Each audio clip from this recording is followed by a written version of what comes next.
We are on the main page now, I believe, and I believe we are live.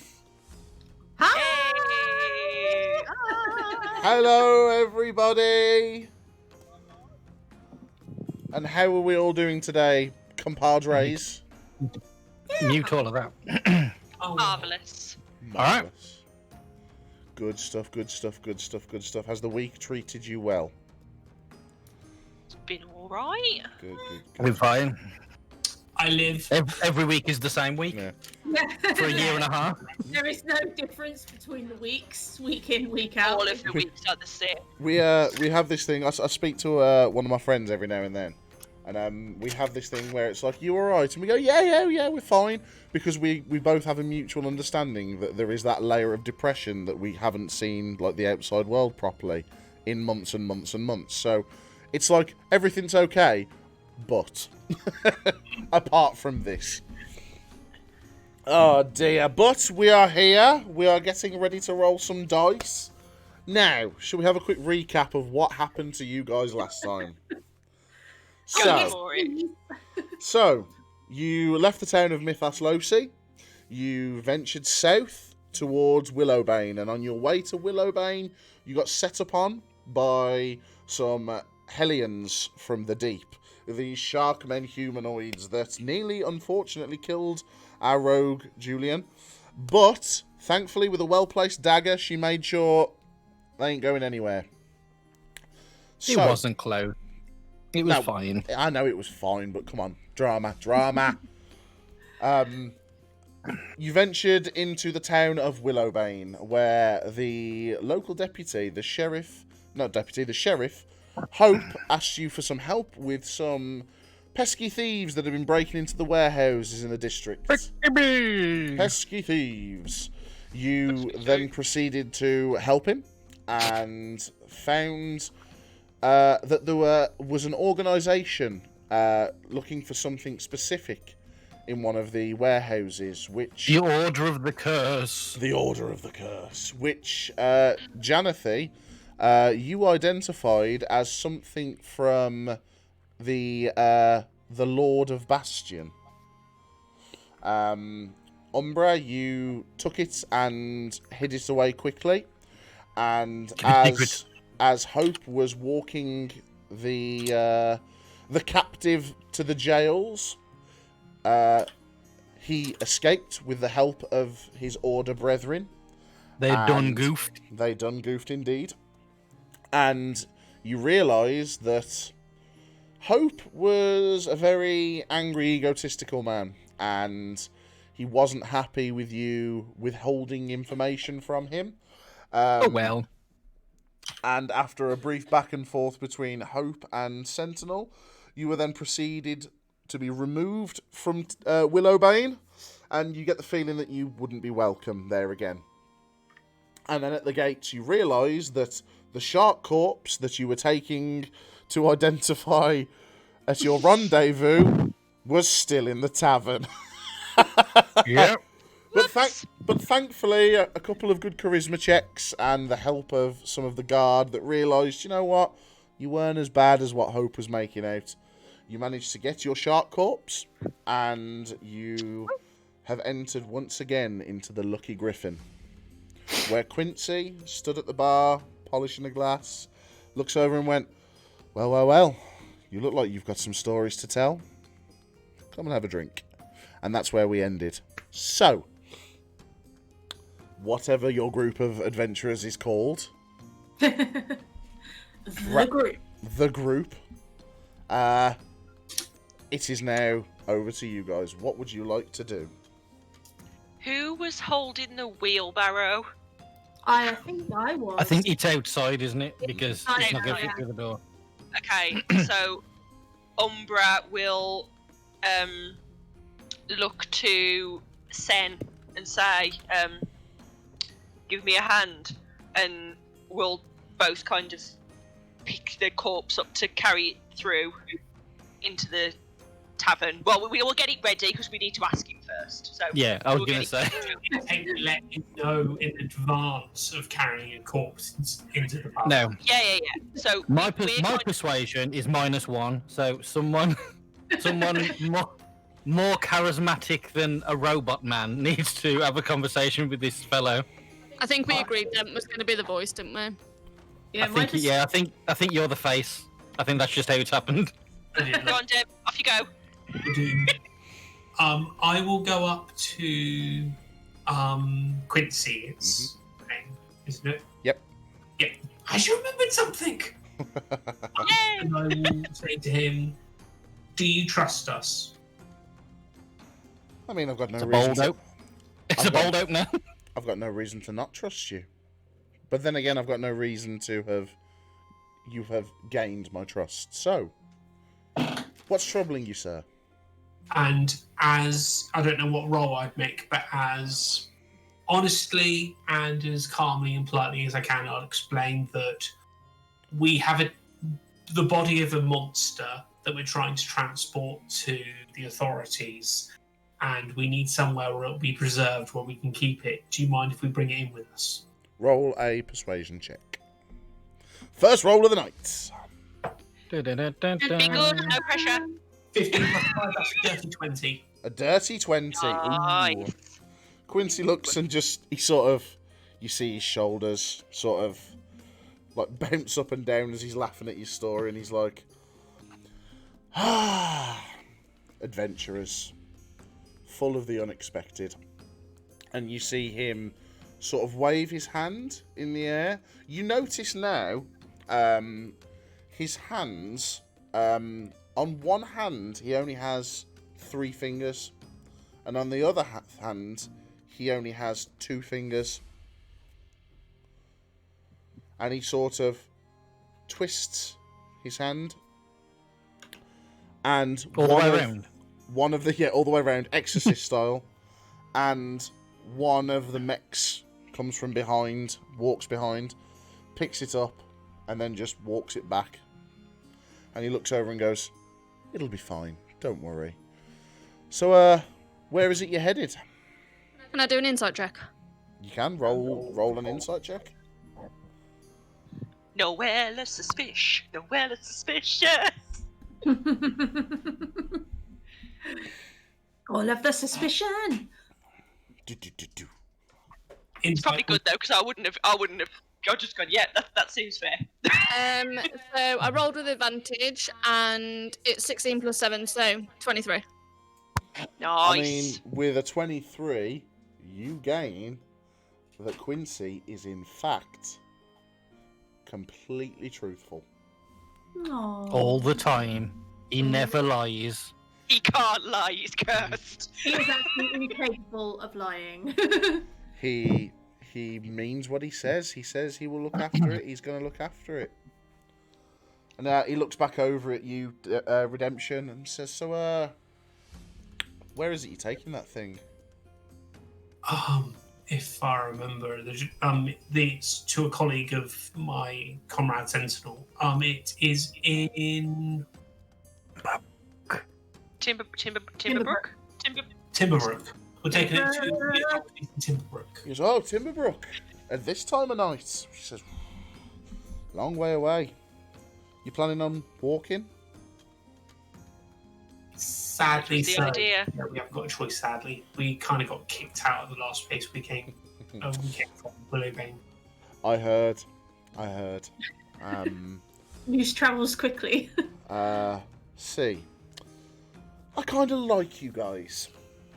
So, seems though I'm doing you a favour. How about we make this beneficial for both parties involved? We're listening. As you can see, my humble tavern is not just your normal timber and brick sort of structure. You're obviously aware that... It's a TARDIS. Basically, yes. But he says, how would you like to be in Timberbrook by the morning? Yeah. And he When am I supposed to be meeting this person? This rendezvous? It's meant to be. You were meant to get... The reason why you were staying in Willowbane was because Hope had promised you. Yeah, a car. Yeah. Yeah. Yeah. To get That there we quicker. can probably safely assume when- fallen through. When I arranged to meet I don't know who it is, but from what's his name? Captain Price. It was a colleague of No, Captain Major Captain Price. Price. Major Major Price. Price. Major Price. Sorry. Where am I? We've Where's got my- promotion. Sorry. So There we go. Yeah, you Major would- Price. If from Northbridge End. Yes. When did he say that I was to meet this person in Timberbrook? You would have the time that you should be in Timberbrook is by the morning. I mean, he well, didn't well, give no, us sorry. a lot of chance, did he? Well, no, because he was very much a case of get there as soon as you can. Okay, So- so there wasn't like a time. It was just No. like, I'm But- going to send someone now. Yeah. You get there. Yeah. Okay. His sort of consort is getting there tomorrow morning at some point during the day. When Hope offered you travel, a cart to take everything that you needed, like a carriage down, after you'd done your sort of night's watch, you would have then had transport to Timberbrook, where you'd have sort of met up at the right time. Now, with no travel, you're looking at a day and a half's worth of travel to get to Timberbrook. Without Quincy's help. I mean, it saves us being ambushed again along the way. We'd get there safely, hopefully. Hmm. What would you like us to do in exchange? So Quincy again just laughs and says, "Nothing yet." He says, "That door over there," and he points to just what looks just like a normal sorted door in the corner. He says, "That'll be your door to Timberbrook in the morning." He says, "But I'll let you in. I'll let you use it in exchange for a favour. Any favour. But when I call on this favour, you answer."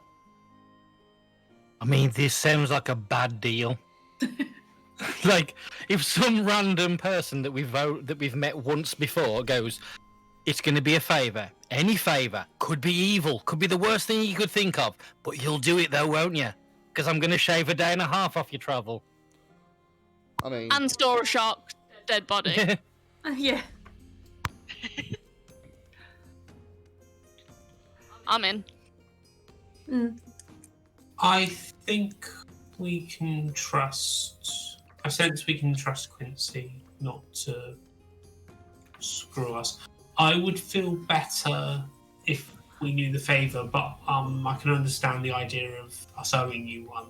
Can I do another insight check to gauge what this favour may be, whether it be good intentions, bad intentions?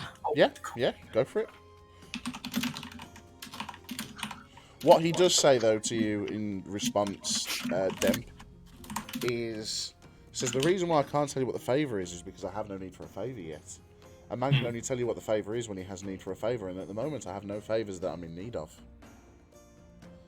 So whole law of surprise thing. I mean, the favour could be fix a hole in your roof. 21. 21. You get the feeling that he's not saying like the favour's going to be go and walking to the mouth of this beholder and pull out its heart for me. You get that the favour's going to be something. I suppose the agreement really needs to be a favour of equal value. This is it, yeah. You get the feeling that he knows that you're at a new adventuring party that have just got together and so like he's not going to be asking you to go and like slay a dragon and stuff yet. Present me your firstborns. Yeah. Present me with your firstborns. You just get the impression that, you know, bit of give, bit of take. You know, he's going to do this favour for you. You do this favour for him. It's a business deal. I think his intentions are honourable. I think we're okay. Yeah. I am happy to accept this deal. Also, if it is their firstborn, I will offer mine because I will not be having any children. I thought it was because I'm a cat person and I'll have a litter of 9 children. Yeah. I can spare we can one. have I the can spare. first. Yeah. Yeah, spare one. Right, tend to have no children. Loophole. I don't even know if Warforged reproduce. As he taps his Also, metal we crotch. Ting, ting. I mean, if you look at the picture, there's nothing there. Yeah. Flat as a pancake. Maybe The it's like plate. maybe it's like a screw-on attachment, or it's magnetic. Wha-bang! Well, I've got.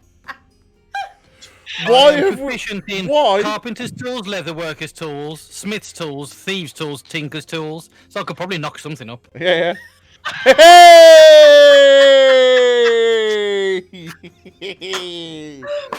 Ah, that is a clip right there. So, Oh dear. are we having this? Oh, Are we dear. doing this deal then? I mean, proficiency in carpenter's tools and leatherworking tools. Like, that sounds like a good night. Oh, dear. And on that Playing note, card? Thank you, everyone. It's been a lovely evening. Brilliant. Brilliant. Oh, Yeah. right. I'm happy to go with the deal. I think I didn't realise of course, I had forgotten that he'd be in the room when I said it. But I give Sentinel and whoever's deciding whether we take it or not a nod of happy to go with. He seems a decent sort. So Quincy just looks for your approval, sees you all sort of nodding, and goes, "Excellent. Well, for that tonight, dinner's on me. Please take a seat. Take a seat. I'll have drinks brought over. I will have your food brought with you. Please enjoy." Says, "Take to the stage, read a book, play a game. Enjoy the Lucky Griffin, my friends, because everybody's welcome." Right. And then with, like, again, another flick of his wrist, and, like, a purple sort of glitter shoots up, and, like, the bar comes alive. Like, the music picks up. Is there anyone else in here? Or is it just us? No, there's a couple of patrons knocking around and stuff like that. The fire, like, burns up in the hearth and stuff like that, and music plays, and you look over, and the instruments are playing themselves that are on the stage and stuff. And he sort of just looks at you and goes, "Have a nice night." Thank you, sir. Umbraa will sit in the corner of wherever they are. He'll kind of just sit, and while everybody's chatting, he will get out his like sketchbook, which is sort of like a leather-bound tome, but it's also got like pages stuffed inside that don't look like they were originally bound in there, so you can see kind of bits sticking out of places. And he will continue kind of sketching and drawing. He's not sort of trying to hide it per se, but he's not going, "Oh, everyone look at my drawing." So if anyone wants to look in there, like, he's not going to stop them, but he's kind of just sitting there, and I'm kind of just sketching and like little bits of paint stuff here and there. So, as you're all sort of walking around, Quincy himself comes over with a tray of drinks, and you realise that he's quite short. He's not like a dwarf, but he is quite short. And you notice, like, for the first time, that he's got small, pointed elf ears. And he moves just so sort of smoothly and, like almost effortlessly. And, like, before you know it, Julyan, there's a big pint of, like, Oh no! ruby ale in front of you. Redemption. There is 2 equally smaller ones and an empty glass, and he looks over to you and goes, "Mix them together, you'll love it." Noella, again, he walks over to you, and there's like a fresh brewed sort of jasmine and turmeric smelling tea, something really exotic and flavourful. I'd be over at the workbench. Sentinel, he sort of walks over to you, takes a wide berth round to you, goes, "What are you working on?"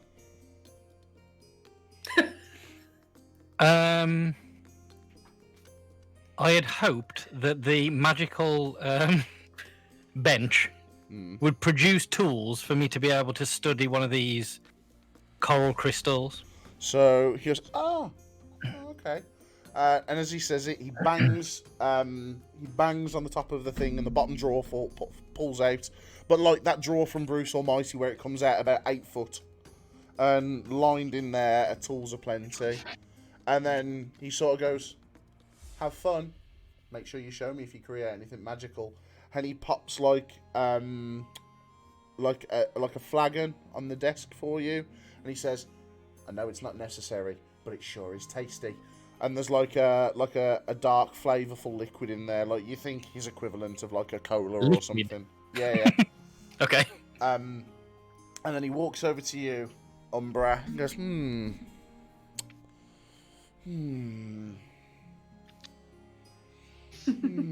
says, I know. And he pulls out a glass, and it's floating in the air. And as he's pulling like different fruits out of the bag and juicing them, and then they're disappearing and stuff like that, and then a spritzer and stuff like that. And then he puts it down in front of you and go, "Now I know you'll like that. It was your brother's favourite." Spins and walks off back to the bar. Wait, what? Come back! throw him up onto the side. Wait, excuse me. He stops and turns around and goes, "Yes, dear." You saw my brother? Well, I should say so. Looks just as spitty, yeah. Had the same monk robes on as well. And he said monkey robes then, like he was in like a monkey onesie. The Legend of Monkey! Yeah. He was like, I could tell he was one of the Order of the Tempest. And I mean, well, there's not many tabaxi monks up there now, is there? So I assume he was too old to be your father. Could have been an uncle, maybe even a cousin. But I looked into your eye and I was like, nope, brother. When did you see him last? About 3 months. No, 2 months ago. About 2 months ago. Your mic's cutting out. Oh no. Did he say what he was doing? Oh, he was doing a lot of things. A lot of research. Into what? If did he mention what he was researching? Things that needed to be researched, I imagine. I mean, I appreciate. he had a little book. I appreciate a book. You say? Yeah, a little book like what you've got there. Just the same as he was, taking all these little notes and sketches and stuff like that. Actually, I'll tell you what, maybe you could give it to him when you see him next. And he scribbles under the bar and pulls out like a scroll. He's like, ah! And it's literally just like a scroll with like a ribbon tied around it. I will take it, and as I take it, I'll say, were you close with Keyleth? I mean, everybody that comes here is a member of the family. Then it may pain you to know that he passed not long ago. He looks at you and just goes, I know, and winks.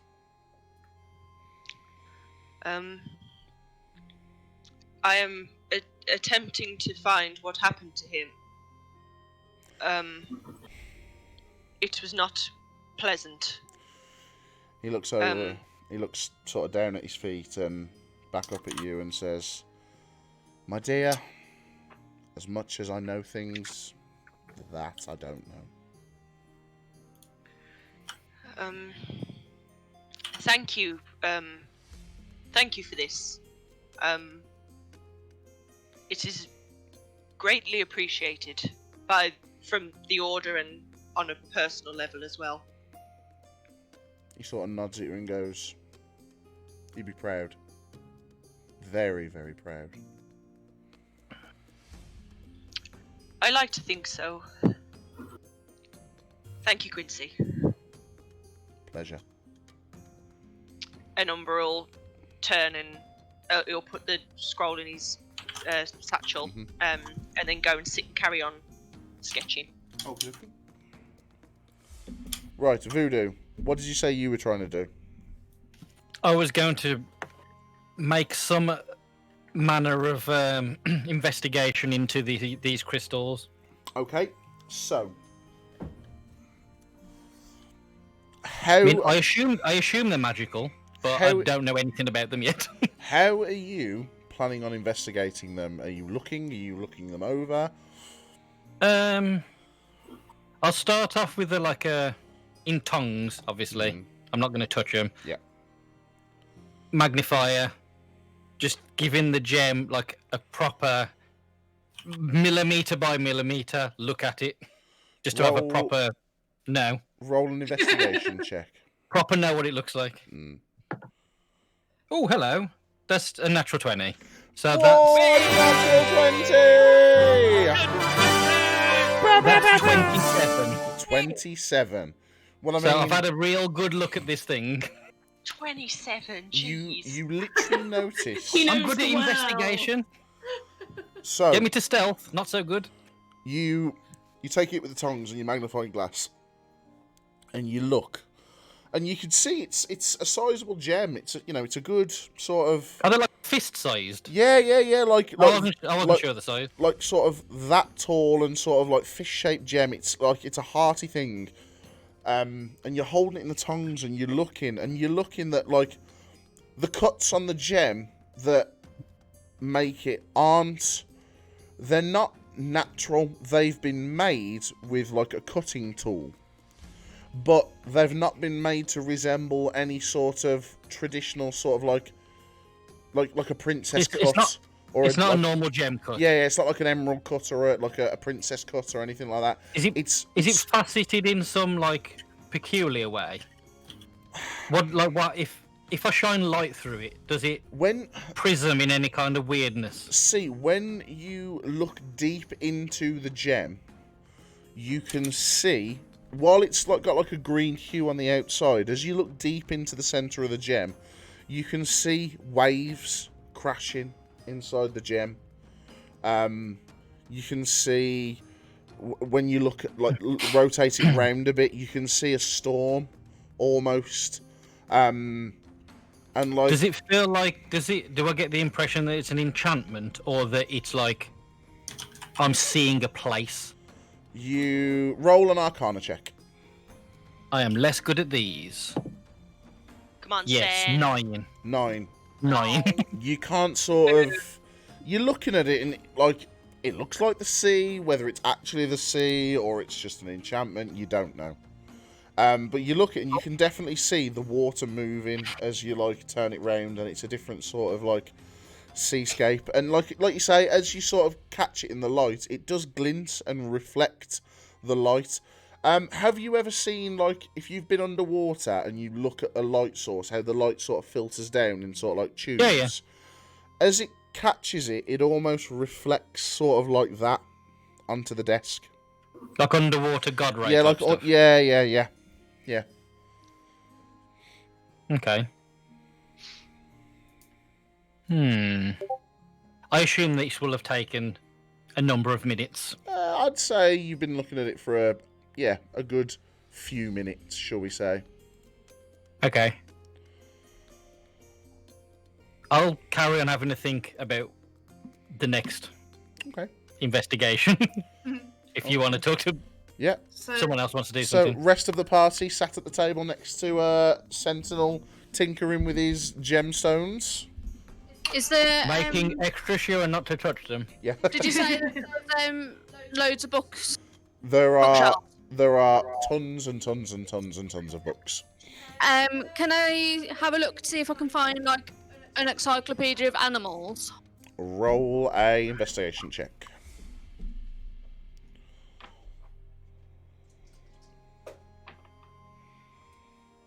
It's also a natural 20 plus 2, 22.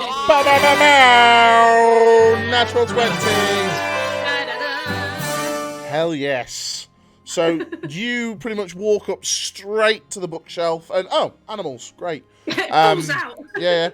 And like there is like an encyclopedia, a tome about this thick. You pull it out and you look, and it's it's a book by David Sir Attenborough of the You didn't even attempt. Do you know what I mean? No, fantasize that I was name. I was gonna do a spoonerism on it, but then like David Attenborough. So, yeah, that's his name. Stuff it. The famous dwarf known David Attenborough. David of Attenborough. Yeah, David of Attenborough. So, whatever. One of those guys wrote this book. Some do. Avinius Attenshire. Yes. One of these guys wrote this book. It's a good, thick book. And it's just got Creatures of the Realm, a comprehensive guide. Does it have, is it a picture book, basically? Has it got pictures of the animals in there? There are indeed drawings and pictures of the animals, yes. Okay, I will just sit on the floor, cross-legged in front of the bookshelf, with my back to the room, just flicking through this book and having a look at all the animals. Okie dokie, so you're there, furiously thumbing through the animal encyclopedia. Julyan, Demp, Umbraa, what would you like to do? Julian's gonna. Is Quincy back at the bar? Quincy is back at the bar, yes. Julian's gonna go up to the bar. Okie dokie. Hello. Have you got any way of sending messages? But of course. Could I send a message to Bastion? Certainly. What would you like to say? It's for the street children. I want to ask them to keep an eye on Saracen. Make a note if they hear anything in relation to Saracen and the Order of the Curse or the Living Maelstrom. And to be careful. As you say, the Living Maelstrom, Quincy sort of... Actually, what's your perception? I am blind. That was not a good laugh. Plus, my perception or my passive perception? Passive perception. 11. You didn't notice anything. Okay. But he sort of goes, okay, have you got a child in mind? DM, have I got a child in mind? I mean, have you got a particular lead child that you want to send this message to that you trust?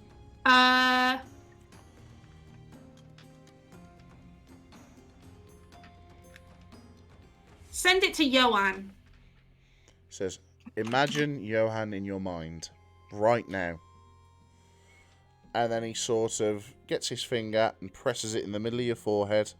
And he says, say what you'd like to say. Johan? You hear, oh! Julyan? Okay, wow. Are you hiding?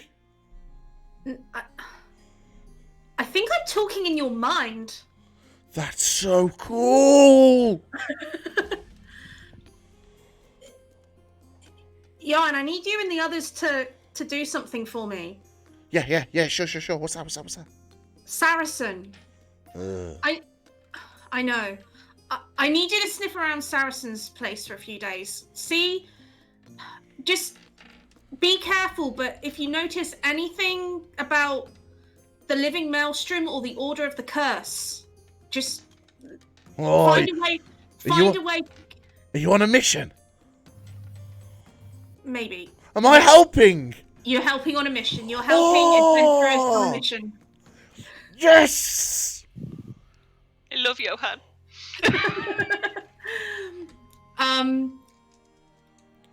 So yeah, Living Maelstrom, the Order of the Curse. Anything you learn, send it to.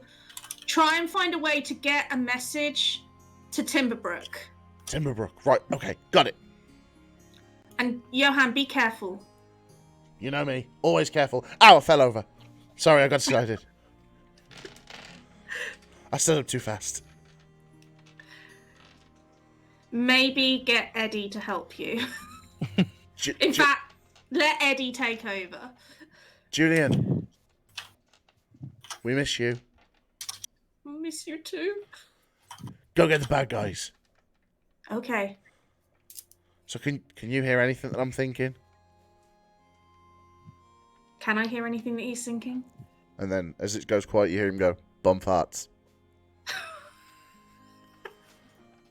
You heard that, didn't you? Oh, this is so cool. I knew you were powerful, Julyan. Okay. Julian's just going to look at Quincy and just go... Okay, Julyan, well, it's been... And then all of a sudden it goes quiet.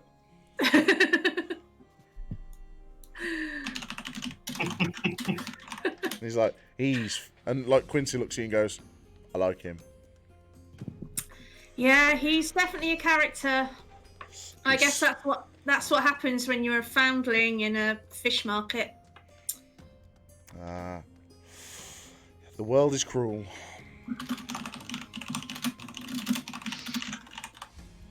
The frantic notes as you make up a backstory as you go. And his backstory is. You fill it in as you go. Yeah, that's fine. That's fine. You can fill it in as you go. So while that's going on, Demp, Umbraa, is there anything you'd like to be doing? Dem is probably going to, mix up the, combine the 2 drinks he was offered and give it a try. And he's going to see if there's any books in the shelf area about Umbraa and like the history of it and the monsters that she tended to deploy. So as you pour the 2 drinks together, it lets off a little sort of like mushroom cloud, and there's a couple of little sparks coming out, and from what was a clear mixture inside is now like a luminous red. And as you take a sip, it's like fireball whiskey, like a cinnamon, hot, warming, and like it feels like your insides have been given a cuddle. And as you stand up to go to walk to the bookcase, you realise as well that it's very potent. Like after one sip, you're feeling like, whoa, okay, If only your constitution was higher. I've got to go easy on this. But if you'd like to roll an investigation check to have a look for a book, stepping over Noella as you go. Excuse me, pardon me. Excuse me. Ooh. So 6 + 6, that's a 12. A 12. It takes you a while. They already found your book. Yeah, that drink was stronger than you realised. And as you're frantically looking through, you hear Noella go, bottom left. And yeah. And there is an ancient history of Somba. Thank you very much. No problem. Would you like to take a look at it now, or are you going to save it for later, or? I'm certainly going to give it a look now while drinking my drink, which I was going to have as my nice evening session drink, but I sense now it's going to be I drink this and then go to bed drink. I should read it while enjoying my drink and then go to bed drink. So, as you're sort of looking through the pages, you see a lot about the history of Somba when it was a whole continent, when it was not just north and south, when it was just one realm. You hear about how the country was thriving in the great ocean where you all live. It was a paradise. There was no war, there was no conflict, there was no evil on the land. And rumour has it one day that Umbraa was jealous that the land dwellers had such a prosperous like existence and wanted to claim it for her own. And she created all sorts of monsters and like fiends and denizens to try and to take the land for her own. And her last sort of act was to sink the land into the sea, which she was obviously thwarted by the Stormlord and Talos. Then, about a couple of centuries afterwards, almost when this story had become naught but legend, the ocean started to boil over once again, and these denizens once again took to the land, using the new formed central channel as a point of attack. They would plan incursions and sneak attacks by sending monsters down the channel to surprise people. They'd try and edge around the coast, but thankfully, because of the Warforged effort, the valiant soldiers of Somba, she was once again pushed back, and her greatest monster was sealed away by the mages of Amar.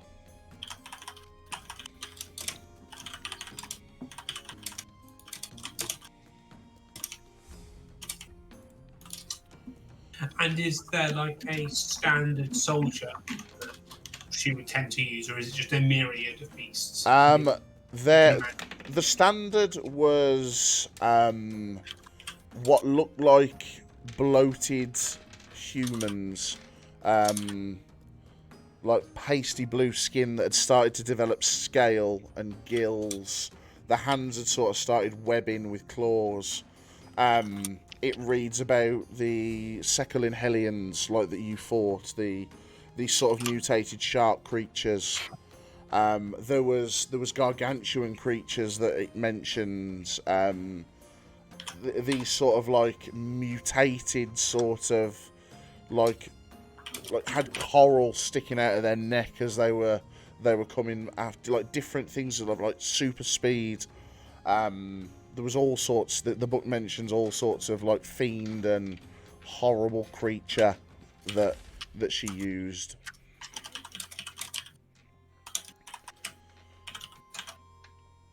Excellent. It's just seeing if there was anything that an idea of what we might expect in the future. But that's fantastic. Thank you. So I shall read through that one, enjoy my drink. Yep. And two products. While you're reading the book, roll an investigation check, but with disadvantage because you've had a couple of swigs of your drink. With disadvantage, that would be a 2 plus 6, so 8. 8? Well, that's still a good, Unfortunately, you don't see anything. You skim reading, and you don't really clock anything about like the Living Maelstrom, Order of the Curse. Nothing like that sort of crops up in the book. Okay. I shall make a note to Sen, because I know Sen was curious, and may I just say to the whole group that I found a book and I've left it where I put it on the shelf. Okie dokie. When I put it back. And 2 questions I had in curiosity was, Yep. You mentioned that Quincy is short and has pointy ears. Yes. Is he a gnome? He is elvish. He's elvish. He's just a petite elf. And does the pub do food? Just a wee petite elf. What was that, sorry? Does the pub do food? The pub does an incredible array of food, yes. I think Demp will definitely give them a gold coin out of politeness as a tip. I know he said that it was on him tonight, but I don't want to push him. So That's his own body weight in something. Well, as you're sort of thumbing through, Quincy once again walks over, but he's got 2 of the mechs with him now, and he says, "Dinner, anybody?" And he starts placing down like big roast meats, like stews and hot pots and like sweets and desserts and stuff like that. Everything that you can think of, like bowls of vegetables and like exotic things that you've never seen before. And he's like, "Please, dig in." Julyan goes straight for the dessert. So you go ham and like spoon in, and you just start shoveling like all manner of like trifle, ice cream, like chocolate pudding, and like on top of this pot. Yeah, on top of the pint. yeah. Halfling No one's makes gonna be parts of dead. trifle. Yeah. Umbraa just pushes the trifle closer to Julyan. Mura, There's do you like- remember when? Do you remember when Spike face planted that gatto in the kitchen, and he came into the lounge just covered in cream, not Spike was in realizing, hand, just yeah, for the not realizing that he was covered in cream. Brilliant. It's just- Brilliant. Well, currently Sounds like Julyan looks just like this now. She's got like blancmange in her hair. There's glacé cherries stuck to her face. Like, she's having a wild old time. An explosion in a cake factory. Yes. Umbraa will enjoying occasionally cast prestidigitation just to clean Julian's face. He'll let it get like to a certain level of messiness and then just go like, and it'll all clean off her face. Oh dear. Umbraa has sort of quietly adopted Julyan. Yeah. I will keep little Deb clean. will I will care for the tiny person.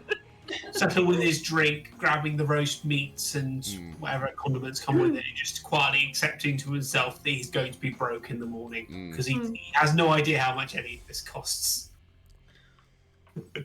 What's the age of adulthood for a tabaxi? Because Julian's only 18. She probably is a child as far as Umbraa's concerned. Tabaxis have a sort of human life, you know, like a same age as a human lifespan, haven't they? Yeah. Have I got that right? Yeah. So Umbraa's not that much. Well, I'm saying not that much older. Like late 20s. So, like pushing 30. All right, so they're not like elves, where like they're still children up to the age of 90. No, like kind of normal human lifespan. Oh, okay. So yeah, so you took in and like it is possibly one of the best meals you guys have ever eaten. Like it is delicious. Umbraa doesn't eat much. While everybody's eating, he's going to have a look through that scroll. He's just going to excuse himself into a corner somewhere, and have a look. Have a look at the scroll that he got from Quincy. Okay, so you open the scroll and it's blank. It's blank. Okay. Knowing my brother and knowing the ways that we tend to take notes of things, especially if they're important, would Umbraa recall how to reveal like invisible ink or anything that our order does to kind of conceal notes? Roll an investigation check. Don't screw me. Oh, okay. Oh, that's good. That's a 15 plus 3, an 18. 18. You look and you sort of hold it up to the candle. And you're looking and there's like sort of a waxy sort of like pattern on it. You look and it just catches the bottom of the candle and the flame takes the page, but it doesn't burn it. Instead, it burns shapes onto the page. And what you see is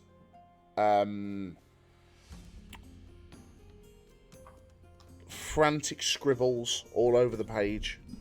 You can't quite make out what they say, but you sort of pick little things out.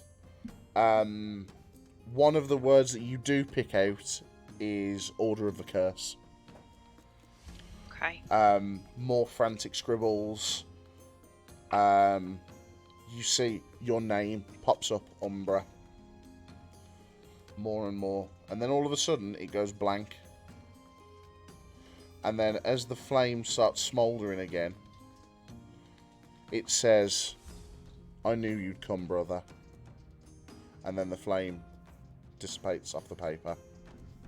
Is it still visible or is it gone now? As it comes across, as it spreads across, "I knew you'd come, brother," it fades away as quickly. Okay. I will sit for a bit and be a moody monk in the corner. Okay. Then I will roll the scroll back up, put it in my satchel. Were there any drawings, or was it all just like scribbles of notes and the odd word? Yeah, scribbled notes and the odd word that popped up. Was it a different language, or was it just that it was like incoherent scribble? Like It was. When I say frantic scribbles, it like you don't know if it was common. You don't know if it was a different language. You just know. Yeah, it's like it was illegible. Like, yeah. But then there was, like I say, you could pick words out of it. The odd word yeah, from yeah, me yeah. knowing his handwriting and Yeah, stuff. yeah. Okay. Got you. But Thank you. the writing that came up at the end, that was clear as day. You could read that quite clear. That was clear. Yeah. Okay. I'll make my way back over to everybody. Okay. I'm still sulking. I still look moody and contemplative. I sort of notice, Julyan notices that Umbra's looking a bit and just sort of reaches for one of the cakes and holds it up to him. My body is a temple, but today the temple needs cake. Then we'll ask Umbraa, you okay? I don't know. So the reason that I left the monastery was to try and discover what had happened to my brother. He met an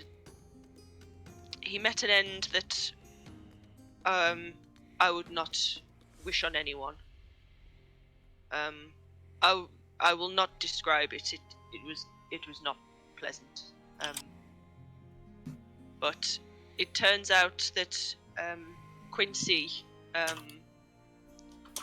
knew my brother and had got some of his research that he was doing before he was returned.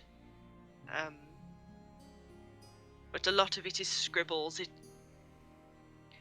He was either writing it very quickly or he was not in his right mind before his end. I'm pretty good at languages. Do you want me to have a go? If you can, it does not look like a language to me. It looks like the writing was just done quickly. But he did mention this order that we learned about in Willowbane. It appears that they are connected. He wrote my name a lot. Maybe he was hoping I would come in time. I do not know. But you are welcome to look, and I'll unravel the scroll. And I'll obviously Julyan just sees blank paper. Mm-hmm. Yeah. Just wait, and I'll try and catch it again in the same way. Try and find a gap in the pudding to lay it down. Yes, it's just moving cakes out of the way. Right. So as you're sort of like touching the paper over the flame, Umbraa, you notice again the page come to life and the scribbles appear. Julyan, you don't see anything on the paper. Sort of looks at it, sort of turns, looks under it, looks at Umbraa and just goes, it's blank.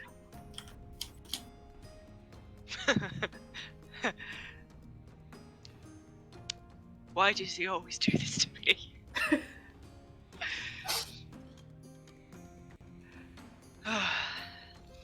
Looks like I'll have to figure this one out on my own then, I suppose. And I'll roll it back up again. Then we'll just say, I'm sorry about your brother. I am sorry also. He was a good man. Was he your actual same mother brother, or were you just brothers in the temple? He was my blood relation. Yes. We were both sent to the monastery. I came later. He was older than I am. He preceded me by about 4 years. I'm sorry. He will be missed. But I hand Umbraa another cake. Umbraa takes the cake. Brilliant. So, as you finish your food, you finish your drinks. Is there anything else you'd like to do, or would you like to turn in for the night? Can I do a couple of extra things on the gem? Yeah, of course. No one else has got anything to do. Yeah. I can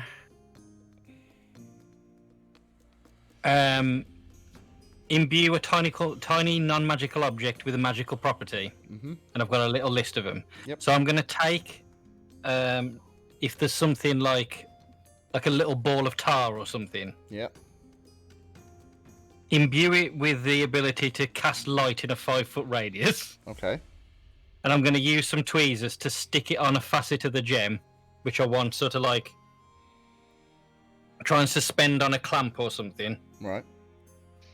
And I want to look at the line of the light cast, whether it to the light that comes out, whether it seems to follow like a path that I think would be typical through like a cut gem, or whether it's light that seems to just come from inside, no matter what the external light is, if you know what I mean. Okay. So, as you sort of set up your sort of experiment, Science! as you sort of set up your experiment, roll just a general intelligence check for me, please. General Science. intelligence, not the best. 8. So you sort of like, you're having trouble getting it to stay at the right angle and stuff like that. But like, you sort of get the light shining, but like, you can't get it there consistently without the gem sort of faltering a little bit. But every time you do, it's just the same sort of like the beams of light.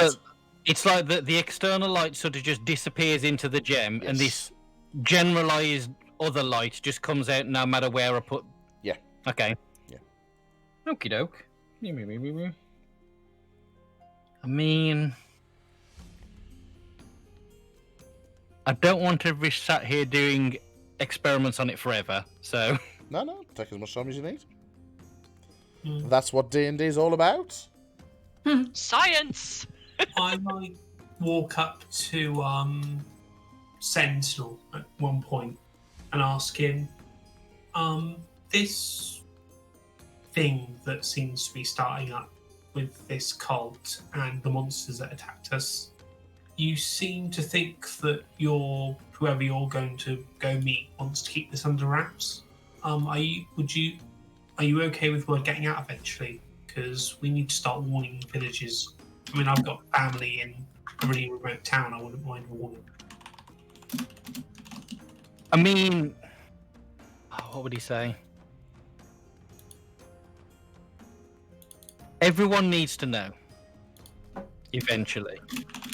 But right now, while we're still working out what's what, a panic will make the investigation harder. If we've got a panic, that's just it's a place for this cult to hide. So I need to see what Major Price's plan is. It's a good call. I've seen too many times you expose a cult and they go to ground before you can catch them. Sometimes the subtle way is the best one. It's good thinking. Yeah. I've fought cults all my life, but I've never met anything like this. And from what I've just been reading in that book, I've seen nothing compared to this order of the memory. Curse, thank you. Order of the curse. I'm glad. What was in that drink? I would imagine. I mean, I don't have a lot of dealings with cults per se. It was a war. You knew who the villain was. They were right there, coming out of the water. But I'm glad to have something of an expert on the team. I wouldn't call myself an expert of that sort of thing. I'm good at fighting planar entities and the cults that summon them, and that's pretty much it. Nothing compared to the service you've done. Would I consider some of these things planar entities? Do I know? Do I know if the place that Umbraa brings these from is like a water plane, or is it just underwater? Roll a history check. History. Ooh, not good. 6. You know that these monsters are bad news. I don't wherever they know come anything from, about planar nonsense. I just make things, and kill things. look at things, kill things, have a proper good look out. Sentinel was off school when they did plain and nonsense. Is there anything I could do to back up Sentinel's roll or think? Because it was a history check, I was relying on what he'd experienced while he was in the military. So no, he. So I'd get advantage. Okay, roll another. No, one. I don't need to. No. Oh dear. Rebellion! Screw you, DM! I want to know. You have no power here. Oh dear. Dear, oh dear, oh dear. This isn't a parish meeting. Hold on. And you can go into the waiting room. Yeah. She's kicked him out. She's kicked him out. I've deliberately not watched this video It's so cringy. because I just don't care about it It's so in the funny. least.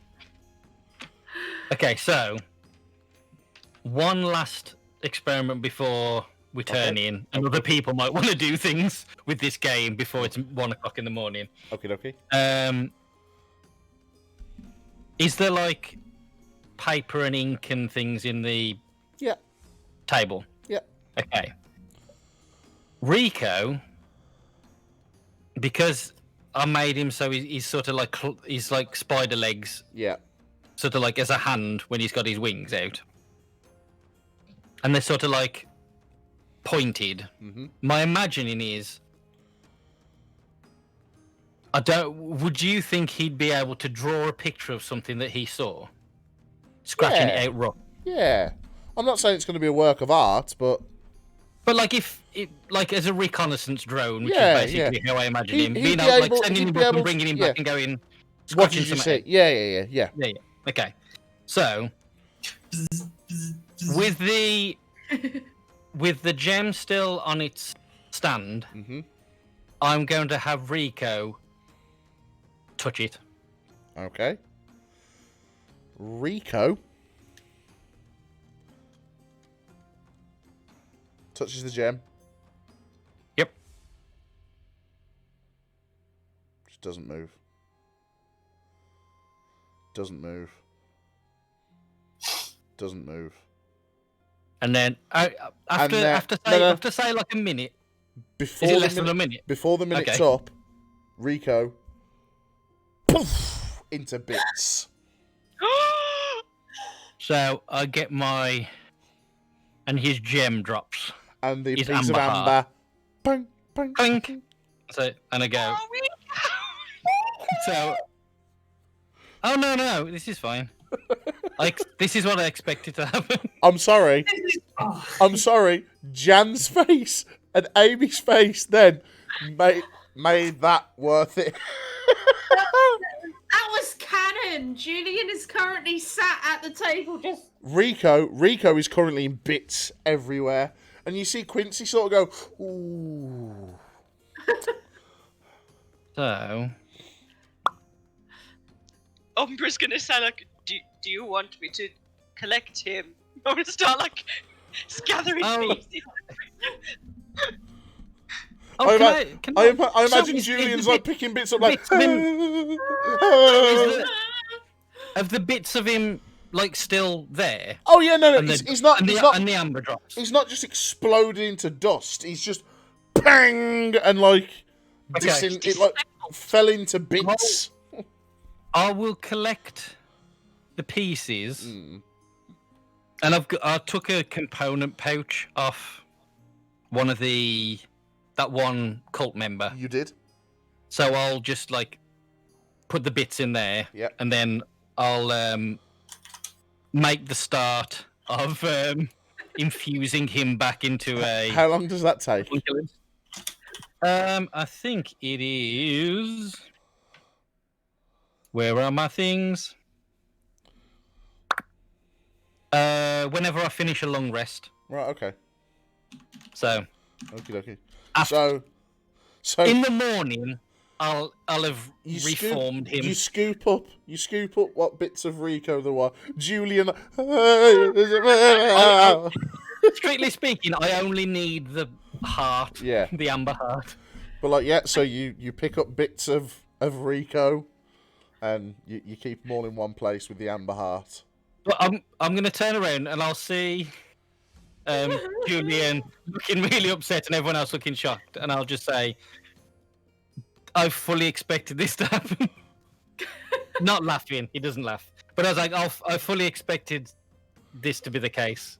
He'll be back by the morning. Julian's holding one of Rico's legs and just throws it at Sentinel. Do I catch it or does it just hit me? How hard do you throw this leg? Is this an attack? I was going to say, are you throwing it at him or for him to catch it? 20. Right, okay. Roll an attack then, as if you were attacking with your dagger. You've got to be the only one that hit. 8. 8. Oh, hang on, no, it's plus. What is it, plus? Nah, no, it doesn't matter. It's not going to be plus enough. Yeah. So, Sentinel, you just It's plus 12. you sort of catch his leg and go, thanks. Thank you. In the little pouch. Yeah. So yeah. So I'm saving. I'm saving all the bits of him to use for different things, and I'll infuse a new Rico. Okay. I've got Rico bits, if that's okay. Yeah, that's fine. Add that to your inventory if you want Rico bits. Thank you.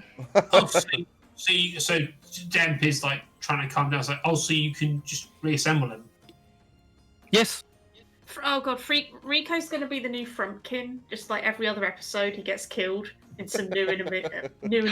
Umbraa could paint him. Umbra's obviously not doing this and being like an excited person.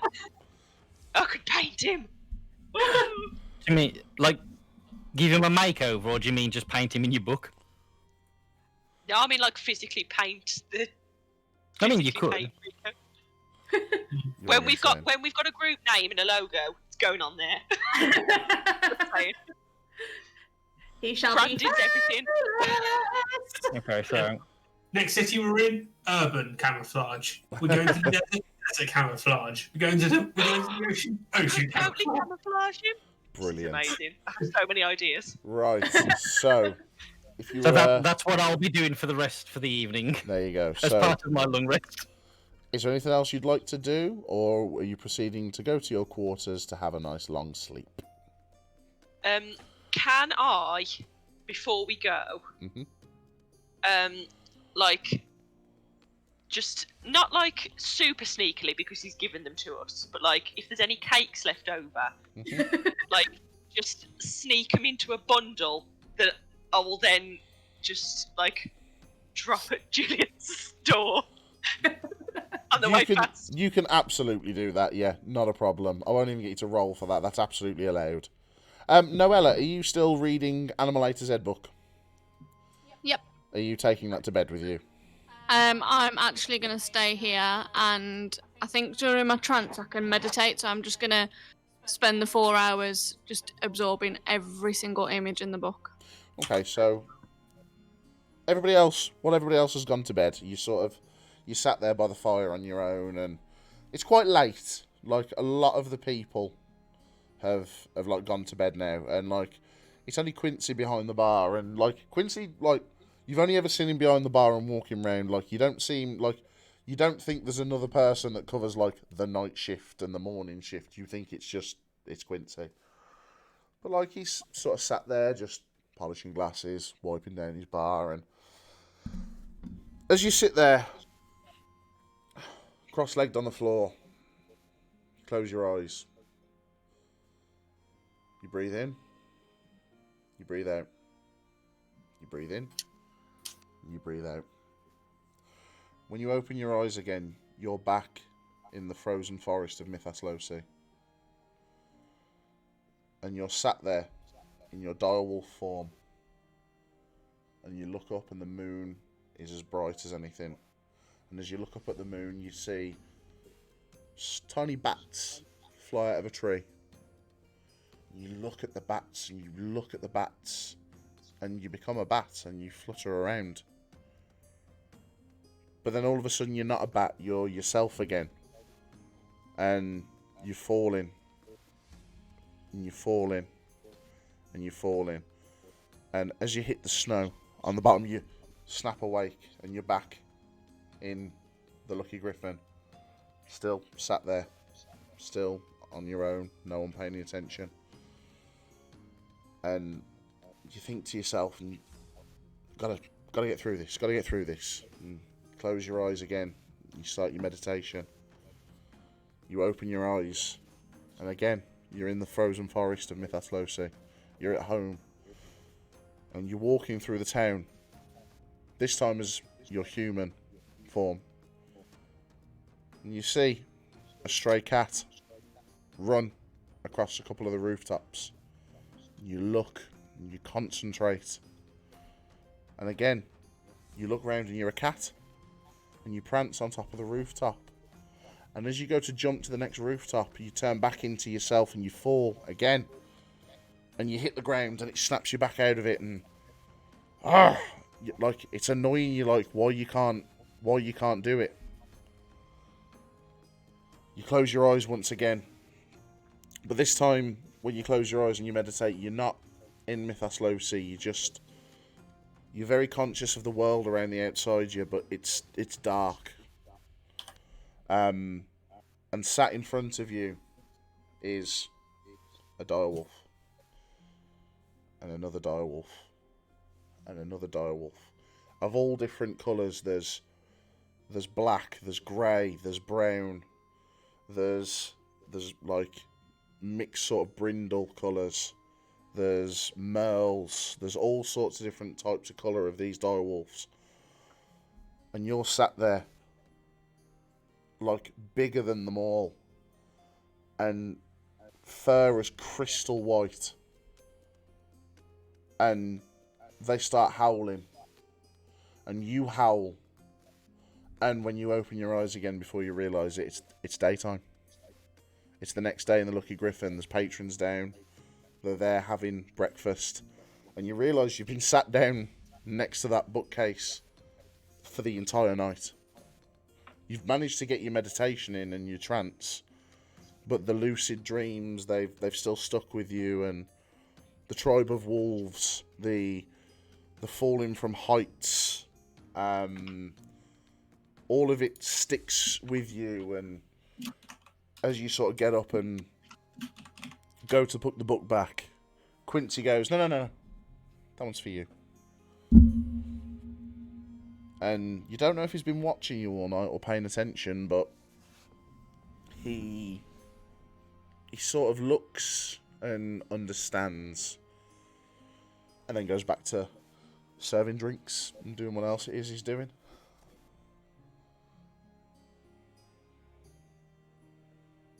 And at this point, everybody else starts making their way downstairs. Demp, you are amazed at how drunk you were, how little of a hangover you have. Julyan, on the other hand, has the worst tummy ache you have ever experienced. Junk food hangover. Yeah, full junk food hangover. It's the post Super Bowl, I've been beat up hangover. Yeah. And like your stomach hurts. Like you need some fibre in your diet, and soon. But yeah, so you sit down and Quincy says, breakfast, everybody? Breakfast? Yes, please. Yep. Very well. And then, without even asking you what you want, just the plates of food come out, seem to be exactly what you wanted. So, Noella, you again get a wonderful, fresh, earthy brewed coffee. with a stack of pancakes and French toast. Fancy. Julyan, you get lots of bacon and eggs and eggs and like, you know, protein-rich foods. Umbraa, you get sort of like fruits, like a fruit cocktail, a fruit salad, something nice and clean and palate cleansing.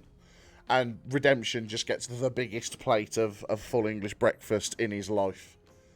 Oh, those full English breakfast wraps. Yeah. Oh.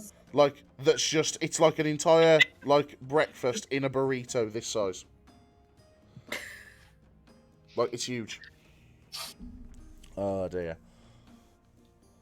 Everyone else go off, save the world. I'll wait here. I am never leaving this tavern. And Sentinel, he looks over at you and goes, "Can I get you anything?" Or I'm fine, thank you. very well. Rico's just sat up on my shoulder, looking brand spanking new. What I will say is, Not a speck on him. when Rico reformed, all you heard was an R2-D2 sort of wow! He can't. Well, I mean, he can't speak, but are we saying he can make noises? That's definitely what it said. So I'll take, while everyone's eating, I'll get a little pot of ink off the table and some paper, and I'll ask Rico to just sketch out as best as it can what it saw in those brief moments. Rico has He Rico needs has to roll a perception or anything. Yeah. Roll a perception check and roll a, I want to say like an artistry check, but Performance? No. yeah, I'm gonna say a performance check. Sleight of hand. Sleight of hand, yeah, to see how good he puts it down. Yeah. Okay, so Just a picture. his perception is quite good, Okay. but my roll wasn't that good. So that's 15. 15 for perception. Yeah. And then sleight of hand is a natural 20 plus 2. Natural 20. So Just recreate he does a the half photo. decent picture. So, He's better than Umbraa with his watercolors. he Have you ever seen like one of them printers that's just like a stylus that goes and just prints out a picture? He's just doing that with one of his legs. what he prints out as such is two pictures. Draws? Yeah, what he draws out is two pictures. One of this beautiful female. The other, this sea hag looking. You imagine it's the same face, but where the skin was pure before and the hair was like silk, the skin is all scaly and there's gills in it, and the hair's more like seaweed than what it normally is. Noella, your passive perception is like ridiculous, isn't it? So, what is it? What was it? 17. So you will see what Rico's just drawn, and it's pretty much exactly what you saw when you touched the stone. I will tell them that then. That's what I thought. That is the same can I- woman. Can I ask him whether he can do sort of like whatever sketch of the room it was in, sort of like a rough like outline plan of like it looked about this far away, this wall. Yeah. So like it was this sort of shape, it was this sort of height. Because it was a natural 20. These were some fittings and things like that. Because it was a natural 20, he draws a sort of semi-convincing sketch of a sort of circular chamber with these circle points on the floor, one of which he sort of points to himself and like the floor as if like that's where I was. Do you know what I mean? Like on one of these circular. I'll mark a little. Yeah. And it looks like in the middle there is what looks like, to start with, looks like just rock and coral, but you realise is like a throne chair, and then he points to the woman picture and points to the chair, and sort of that's where she was. And then the little, you said the circle things that he popped out in were sort of like going around that throne. In sort of like around the throne. Like a concentric circle. Yes. Around the throne. Mm-hmm. And then, did he notice anything on the walls in his briefest of moments in there? What was his perception of 15? Before he died. Yeah. Exploded. There was a sconce in there that he saw, but apart from that, that was the only sort of detail he could make out.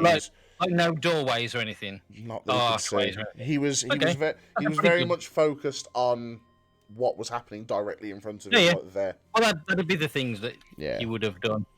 That was the big thing to bring back. Cool. So, reconnaissance number 1. Of these circles there are around the throne. You look, and there are 8 circles that he's drew on the paper.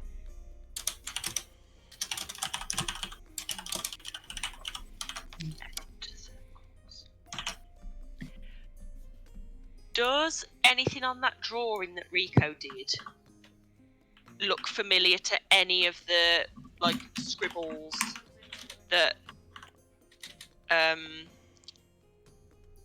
were on the paper that my brother drew on? Roll a perception check. In plan view, which of the 8 circles was it that Rico came through on? So I can mark it. Dead center. So the throne sort of was in front of him, and he was dead center. Okay. 21. 21.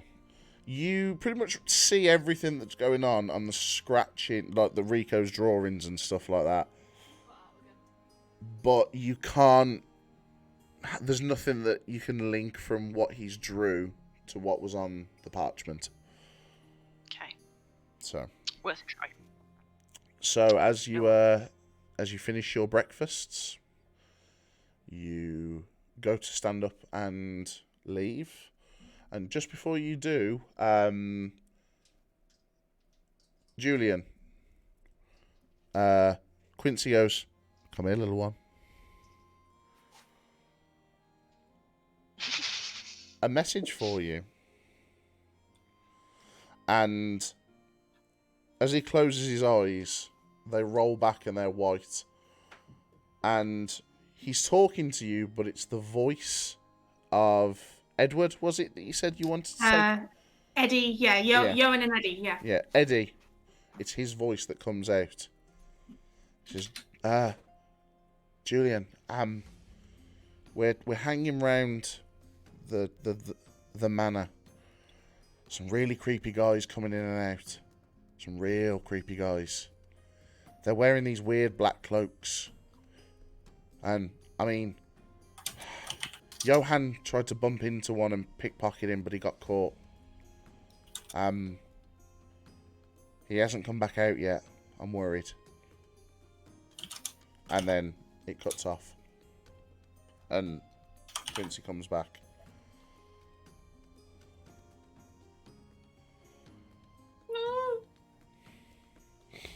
So Julian's like, I think these cult guys have got one of my friends. Hmm? My friends. They were looking. They were trying to find evidence. They were trying to find information in Bastion, and I think one of them's been captured.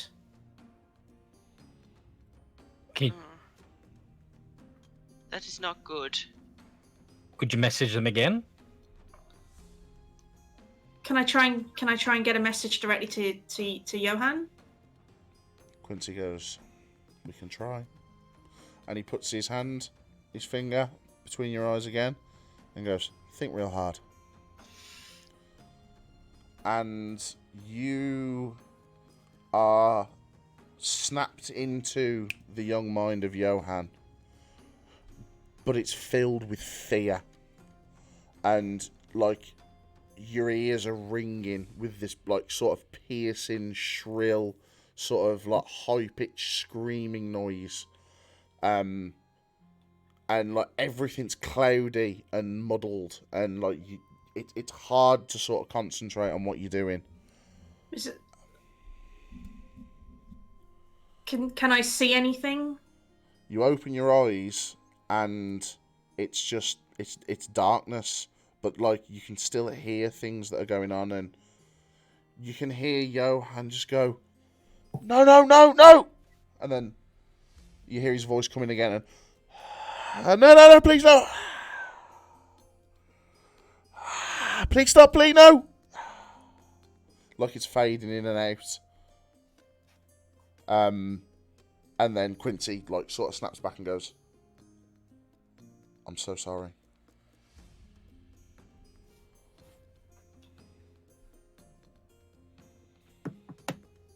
Julyan just sort of... Thanks. And just going to sort of go and kicks a bar stool over and goes and sits in a corner. Clang, clang, clang, clang, clang. And Quincy just sort of, and the bar stool, whoop, back up.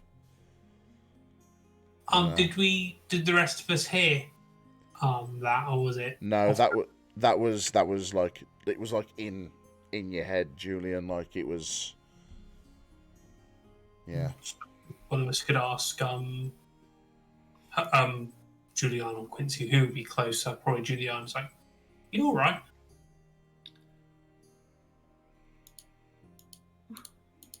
We need to go to Timberbrook, don't we? Do Yes. Well, Did you say about him out? Did you say about your friend out loud before you went to ask for a message? I don't know if I don't think No. I've. No, I don't think I've told you guys. You walked up to the bar on your own when everybody else was sat there. Okay. Yes, we are going to Timberbrook. That was to hand our fishy friend over. Why did you want to go somewhere else after that? Bastion.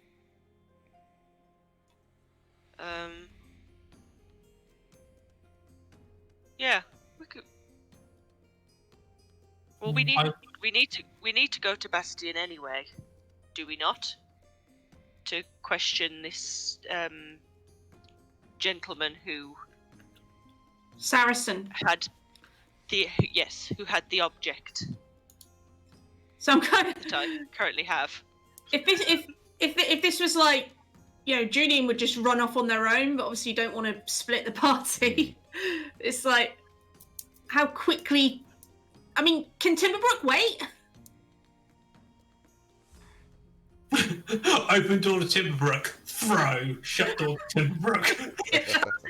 Throw shut. We have to go. We have to go through Timberbrook to get to Bastion anyway. I think they're torturing one of my friends. Then we will go to Bastion. Yeah. How do you know that they have one of your friends? What happened? Quincy can do this weird mind connect thing. And I was using it to talk to my friends. They were looking into Saracen for us. And one of them's been captured. Stupid idiot! Told them to be careful. If you have a friend in trouble, then we will go to Timberbrook and do what we need to do, and then we will make haste to Bastion. Can Quincy, the thing you did with the door, can you do it again? When we're done in Timberbrook? Please. You owe me a lot of favours. Again, a favour for a favour. we Julyan will just do it. nods. After Timberbrook, you come back here. Bastion can await. Then This is an that's what we will expensive do. fast travel system.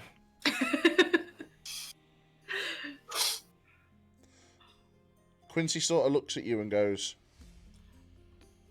he's going to be okay. Trust me. You understand we're going to come in at the end of this adventure and Quincy's just going to go like that to this massive pile of dirty dishes.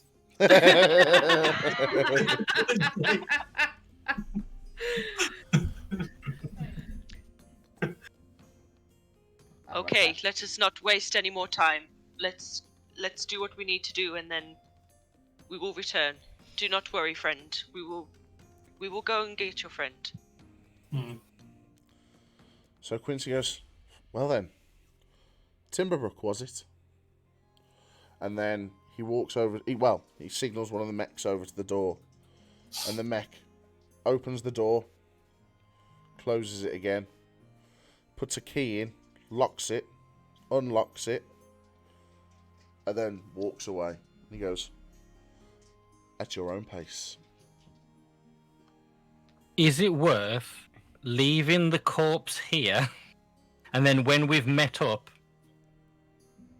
grabbing a door, clicking it open, and bringing it out then, rather than literally dragging this body around a town?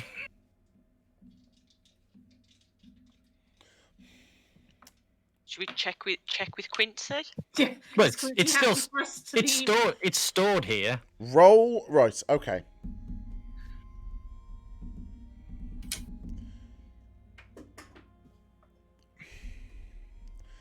Quincy looks over. And It's an extra hour of storage. And he hears what you're saying. And he says,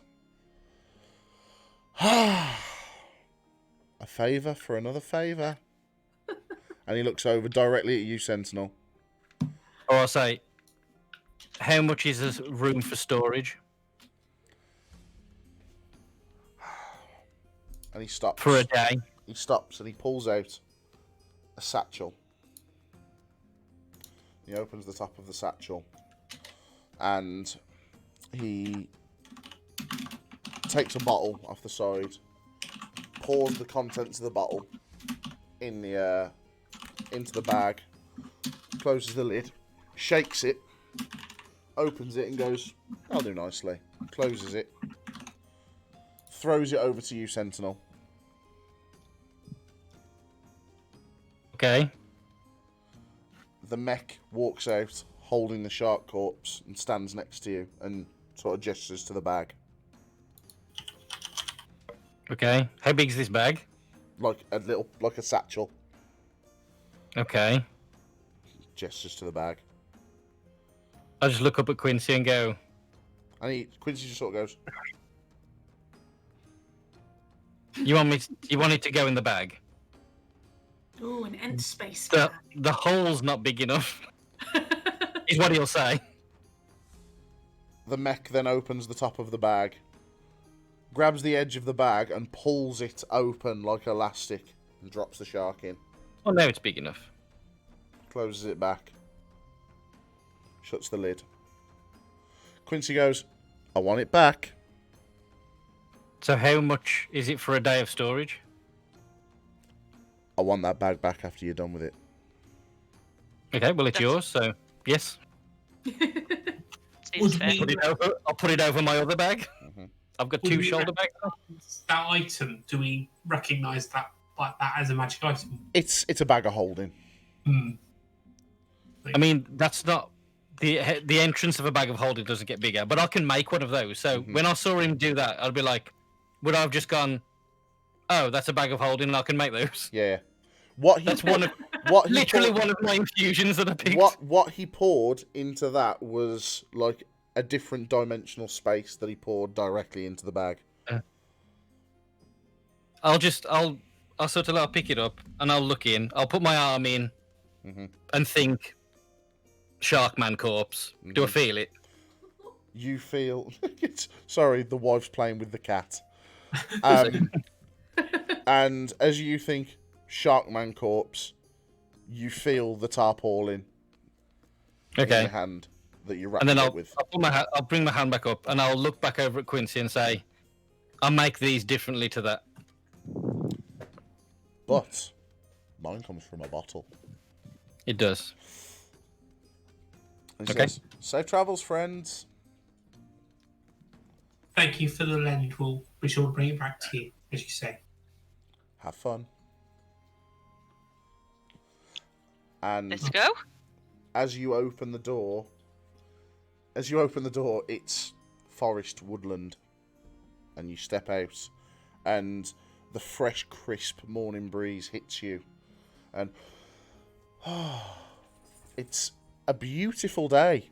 Like, imagine like a really nice, fresh spring morning.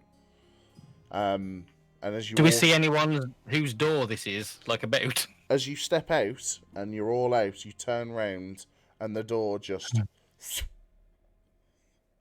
disappears. Sneaky hobbitses. Mm-hmm. It's a dire wolf. This is now a dog stream. Sen, would you roll a perception check for me, please?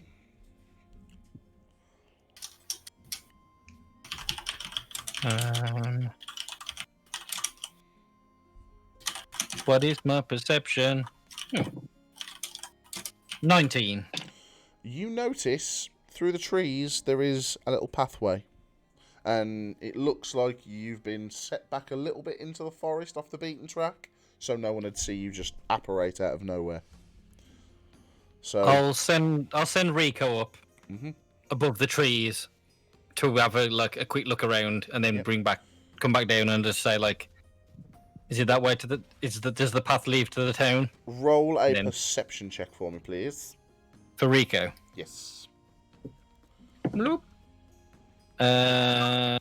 18. Rico does indeed see the path that leads to a town. Yay! Yeah. Civilization. Let's just go. Point that way. We'll just Um, set off. As Let's you start walking, you're only walking for about 15-20 minutes, and you come across this massive archway. The archway itself is made of two like willow trees that come up, but they're solid silver. And the gates on them are, again, they look solid silver. And there's a guard- Have I been here before? You have been here probably twice, 3 times. It's not really on your track, but like on occasion, someone might have asked you to run an errand to pop in and stuff. I tend not to go up Yeah. this far north. And one of the guards sort of looks around and goes, "Can we help you guys?" I'll look over. I'll look at Demp and just go like, Who was the gentleman we're going to see? A Major Price. no, it's An associate of Major associate Price. of Major Price, but we're here to meet an emissary from the army, I guess. Mm-hmm. Would probably be the best way to say it, rather than dropping names right off the beginning. Okay, I'll head over to the person that's asked, and I'll come up and say, we're a group who's expecting an emissary from the army to arrive here anytime today. Army? We haven't been informed of any army business. And he sort of looks over your shoulder and sees Sen and goes, excuse me, Hello. Mr. Warforged, sir. Sir? And he sort of looks over and he sees like your rank and stuff Insignia. and the insignia stamped and goes, are we in trouble? No, it is a liaison from my barracks that have a meeting with. Oh. Nothing to worry about. Ooh, you see you military type roll up, and all of a sudden we get a bit jittery. Yeah, not a problem. And they sort of like start pulling the big silver gate over, and you look, and like, rather than just being like slats of silver, each slat is like carved tree bark, and each one's like a tree that as it gets pulled across, and they go, follow the road straight into the centre of town. Tavern's bang smack in the middle. You can't really miss it. It's where everything happens. Yeah, get yourself a drink, shop around. Welcome to Timberbrook. Yeah. Thank you, sir. And I'll ask Sen in a way that I'm being polite in a way that involves the person who's come over. I'll ask Sen. Do you think your colleague meeting is there? Do I think that my colleague will be meeting me there? Is there like an army station here? Do I know? roll a history check. History. We aren't going to be here a while otherwise. Oh, that was very nearly a 1. 14. You imagine that, like, if the tavern is the centre of the town, the tavern is probably going to be the place that people would meet and liaise and stuff. Cool. Yeah, then. So, Let's go. as you walk in, Timberbrook is, like, you can smell, like, hot oak. Like, you know, when you've been, like, on a saw, do you know what I mean? And, like, the wood's got hot. And you can smell, like, the sawdust and, like, you can hear just, like, sawmills and chopping and all of that. And, like, it's very sort of, it's industrious, but not in the sense of urban and, like, factory. There's people, like, working on, like, cutting stations. You can see, like, there's, like, vendors selling handcrafted bird carvings, but like bird tables and stuff like that, and small animal carvings and stuff like that. Ooh, Noella, what's your passive perception again? 17. Even I've remembered this. As you're walking along, you get the impression that someone's watching you from one of the stalls, and you look round and you can see just this absolutely stunningly beautiful woman, but like she's 100. Do you know what I mean? She's super old, but she's still beautiful. Is she now? It's imaginary woman. This imaginary woman. And While we're walking through as well, sorry, I'm just going to be keeping an eye out for anything that looks like it might sell like magical components. Okay. Roll a perception check. Sorry. Do I recognise the woman? Nope. Roll a history check. Perception. That'll be a 6. I rolled a 1. Oh. Nice. You're looking round and you're like, a lot of people selling wood stuff. A lot of wood here. Yeah. Oh, well done. And he's just threw one of the dog toys and it's gone straight in the water bowl. And now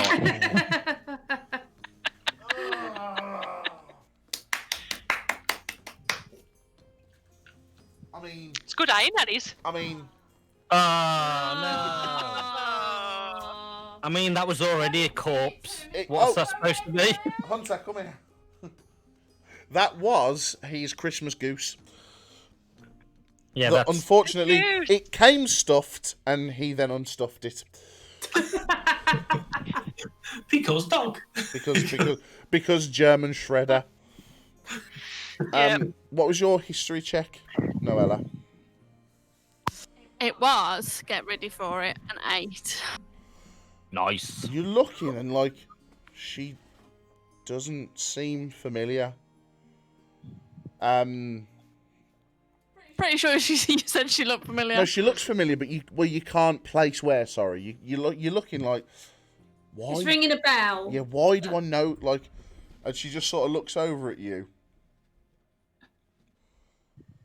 and just turns around and walks like the other way. Do I get the impression that she wants me to follow her? You don't know. Can I not roll an insight check? Insight. Yeah, roll an insight check. Yeah, try that. It's your superpower. No. Give that a go. Advantage +7. Insight everything. That rock, insight. They were both. What are that like the represented? world. I demand to know. They were both They were what? both a 10, so 17. You get the impression that, like, she's very much making you know that, she's making you aware that she's there. Do you know what I mean? I don't know if we've got an issue, but that lady's watching us, and now she's walked off the minute I caught eye contact with her. Is she still visible? As Noella sort of points her out, you can see her sort of just... She's not rushing in any sense. She's just walking off. Do I think that she's the person that I'm here to see? Roll a perception check. A little bit better. 18. I mean, she doesn't look like she's in military clothing or anything like that. Is she an elf? Roll a perception check.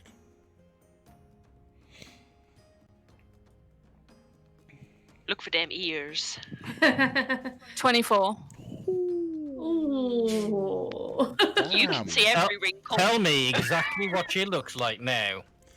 Okay, so I hope you wrote it down. you I want to know what she's wearing. I want to know what she had for dinner. Her great Every great wrinkle grandfather was human. placement. you look over at her, and like I say, she's old, but she is stunningly beautiful. As you keep saying. In a kind of an elvish way, though. Yeah, in like an elvish way. You see the pointed ears. You see the same sort of complexion of yourself, like almost like perfect, apart from her age-related lines. She's walking with a staff, and her hair is like jet black. How far away is she from the group? About 20 feet. That's within 30 feet. Can I do detect thoughts, please? Ooh. I mean, that's a bold opening gambit if this doesn't work. Right. and you really pee her off. What's the roll for detect thoughts? It's not actually. I only roll if I attempt to go deep. I can read surface thoughts automatically, but then if I need to do a roll if I want to go deep. Going by the rules here. So as you detect thoughts, everything around you, the town goes quiet, and you hear the voice inside your head, like it's melodic, it's beautiful, it's like a chorus of people. It's like a chorus of people singing, but one voice. And you hear, never gonna give you you hear, never gonna let you down. you hear.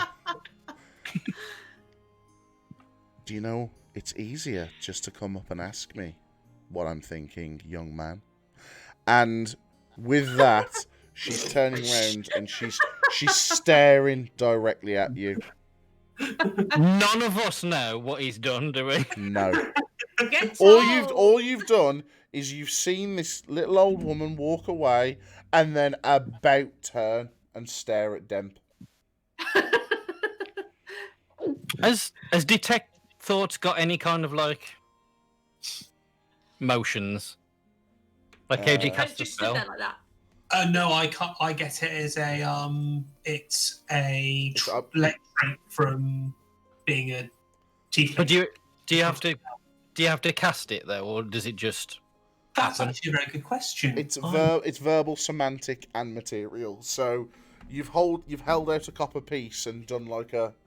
Oh yeah, of course. Yeah, you cast it as a spell. You're quite Yeah. right. So yeah, you would. So did we see him like Yeah. All of you except clearly for casting a spell? all of you except for Julyan because she's got her head in the clouds. Yeah. She's And something distracted. In Yeah. hindsight, I probably And should blind have looked anyway. at this before I did it. Does the woman in front of us look like the woman that Rico drew last night? No. Oh, what I've just done is assumed and done something on assumptions. So I'm Deadpool looking over Half to the game. and I assume instead of red cheeks on account of his skin being red, he has these sort of lavender cheeks instead, and he just sort of goes like gives her a very apologetic look, and then starts walking over and dumps the scan. Julian's gonna hide. She's looking like intensely at Demp, and then she looks over to you, Noella. And as the crowd sort of walk in front of her, she disappears, but a butterfly flies away. And with your passive perception, you notice the butterfly Is it black. is it a just ridiculously beautiful but still old butterfly? Yes. Wrinkly as anything, but gorgeous, like the best But looking just like butterfly. absolute like the This like is you the couldn't best looking. imagine- This is you the couldn't best imagine a looking more butterfly beautiful butterfly. you've ever seen. This is the most beautiful butterfly you have ever seen. This is America's butterfly. I mean, I know who that was supposed to be. But anyway, Yeah, Demp's gonna, Well. with head low, gonna turn over to the group and like, I just cost us now. Sorry. she Okay. seemed interested in Noella, so I assume she'll be back. And would I be able? Would I have any idea what if that was magic I just saw, or like an ability? Is that We actual didn't. I don't magic? think we saw it. I think No. just Noella saw You it. you saw the crowd walk in front of her and then gone. The only one that noticed the butterfly would have been Noella. Has it landed or has it flew off? It flew off. Where did she go? I'll just point in the direction she went and I lost sight. Well, if she's interested in you, she'll be back. I assume. As Would Ooh. would I know if my race is sort of exclusive to Mythos or whether they travelled? roll a history check.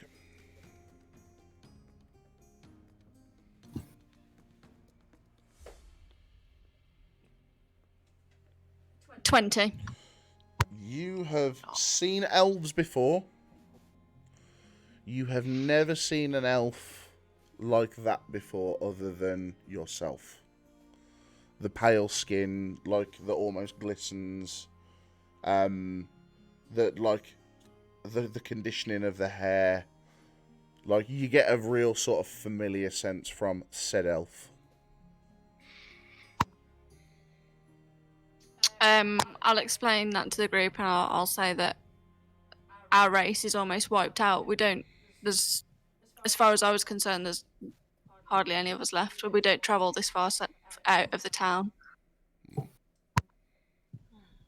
Relative of yours? I don't have any relatives. So, Or maybe you do. so that lady was a elf like yourself. I think so, yeah. I've never seen any other elf with my complexion, my race, outside of Mythos. But then again, I've never travelled outside of Mythos. So. Yeah, and the only two you would have seen would have been yourself, and the other two would have been your mum and dad. But they got called away a long time ago. I've not seen those in years. I'm so sorry. I had in my head that she might have been the lady we're seeing from the stones, and I thought if it might have been her, and I just did a scan without thinking. Sorry. Julian is going to kick Demp in the shin. Harsh but fair, I suppose. Does it count as a sneak attack? I'm not having it. Everyone, that Jan did say, I am going to hide. She did. Oh, she So did. it is a sneak attack. Do you know what? Roll a d4 with sneak attack. You don't even have to try and hit. No, Just I'm auto saying hit. he was distracted enough trying to apologise that he missed the hit. 7. You take 7 points of kick to the shin damage. You feel every point of that because it's your shin. Yeah. 2 of those was a 1, if that does anything. No. That's just. It just means that you haven't, like, mortally wounded You him. haven't two-footed tackle and broke his leg. I'm so used to Vampire the Masquerade, where if you roll a 1, it's like the end of the world. While you're all stood talking. I was just gonna say I'll cast Cure Wounds on Demp, and it's fine. Let's go. So you get 10 points of damage. Of damage. Don't worry, I'll make you feel better. Bam! Now you're 17 points down. So you being a rogue and attacking things. But yeah, 10 points of healing.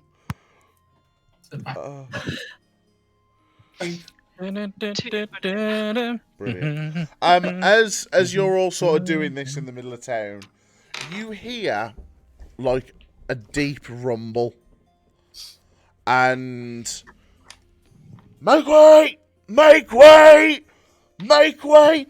Very important people coming through. Make way. For Prince Ali.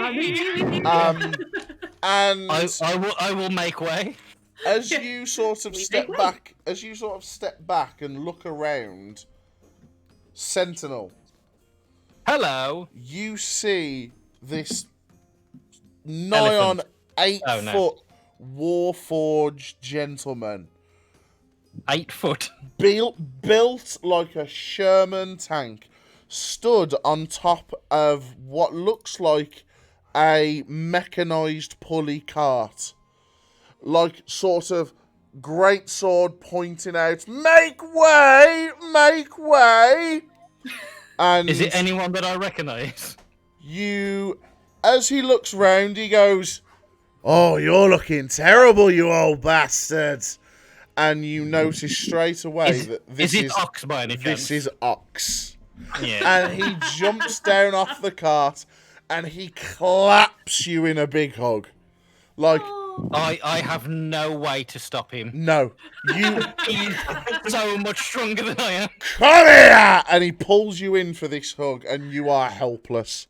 And like, never said again. Like a child. yeah, You're all like Ragdolled it. around. yeah. Have a monster, please. And like, as you like, get here, you bugger. And you hear, "Oh, for God's sake, put him down, will ya?" And what out comes like this sort of 5'9", 5'10", warforged again. A lot slighter than Ox, and you recognise it as Rookie. Ah, Ox and Rookie. So, and while I'm still being like manhandled and wobbled around, I'll just say, I take it it's you two that I'm here to see then. Well, what kind of a reunion would it be if you didn't see your old chums? True. Price said we needed to come and see the Sentinel, and I'm not passing up a chance to come and see you. And Rookie sort of walks over and goes, "Yeah," and I got dragged along for the ride. And then he just looks at you and goes, "Good to see you, Sen," and like he sort of gives you a hug as well. Yeah, had hugs and handshakes and all this sort of brothers in arms business. I remember those before COVID.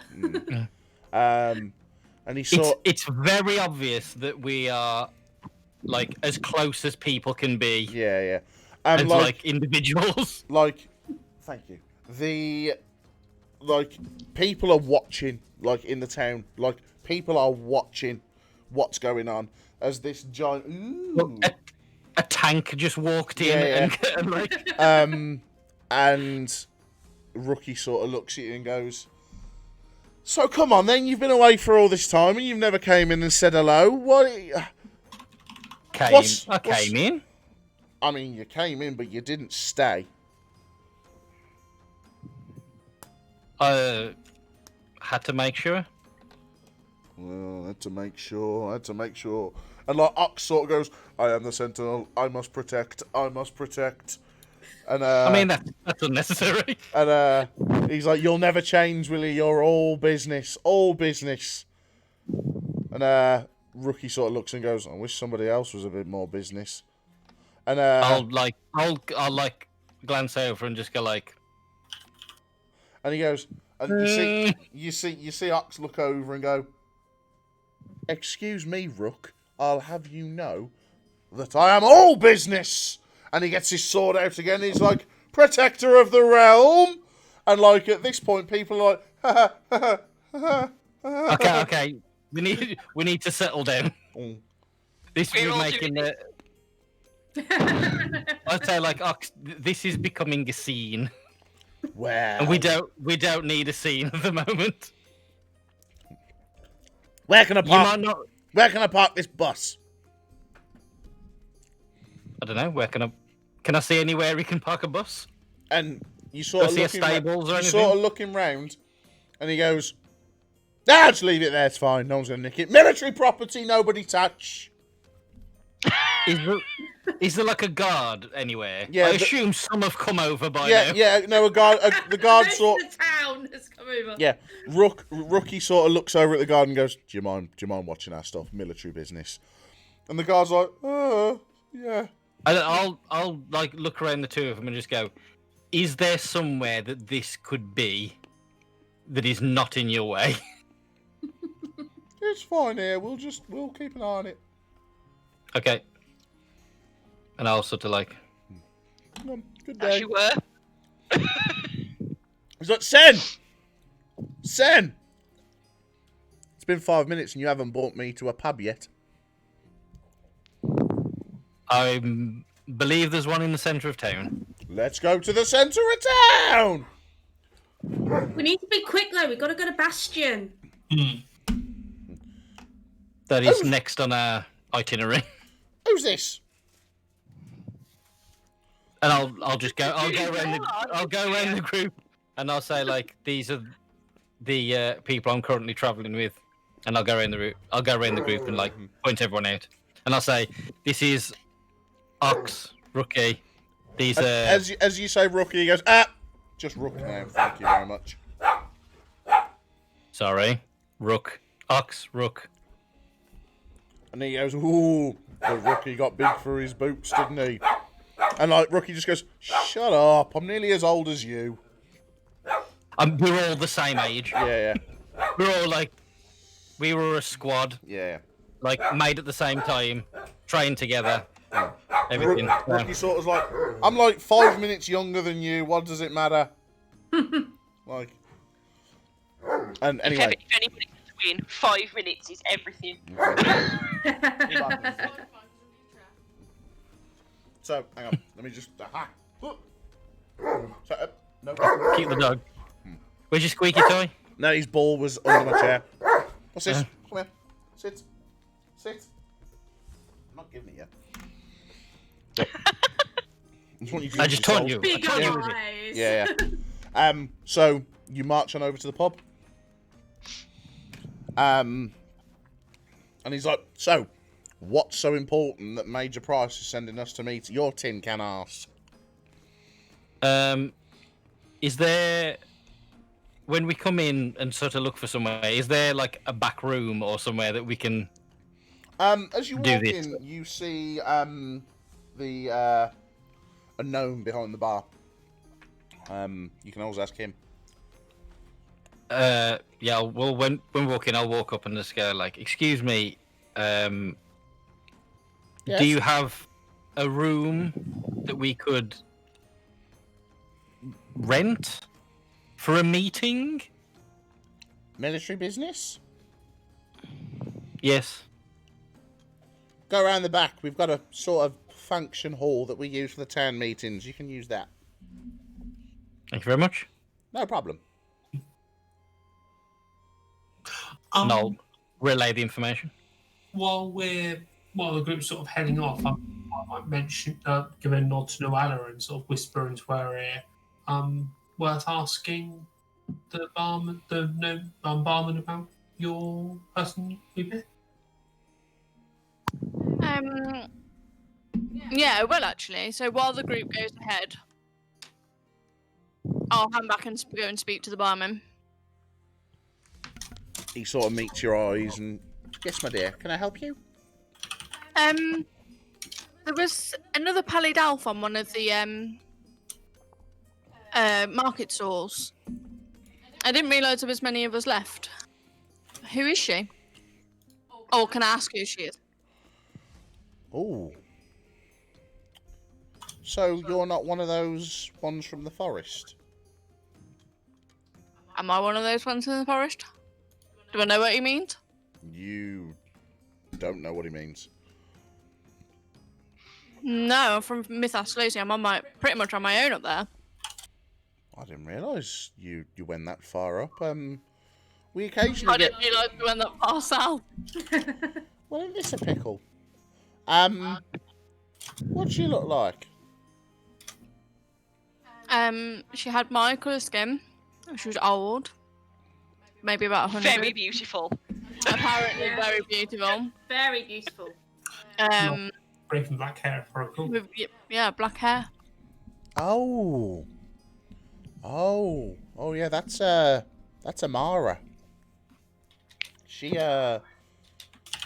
comes in every now and then to make sure we're treating the wood with the respect that we promised. Did we all go ahead? Yeah, you've all gone ahead. You hanging back, Noella, for this? Yeah. As soon as I got pointed towards the room, I'd have just marched straight away. Yeah. If Noella's okay with them doing so, you might have waited on just to see if anything came out of it. Yeah, that's fun. So she's not a resident in the town? Well, you're new here, aren't you? Yeah, just passing through. Well, Timberbrook is, as you can see, we're a lumber town. And we're the only town that can take wood from the forests of Kaminoch. It's guarded by a bunch of weird, elvy, druidy types. And they... No offence.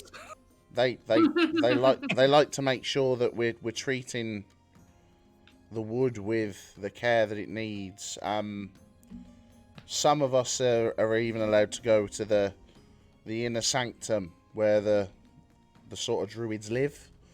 And there's meant to be all sorts of weird magical stuff in there. She's just one of the ones that comes in from time to time making sure that we're doing everything properly and stuff. And we're being respectful to the earth, no offence. And she's a druid. Well, I mean, I imagine so. She turns into all sorts.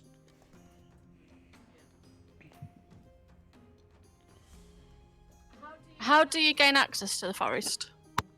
Well, I mean, there's no door that you knock, if that's what you mean. I don't know. I'm just the barman. I mean, if you wanted to know, you'd have to go and ask. Oh, hang on, what's his name? I have got his name.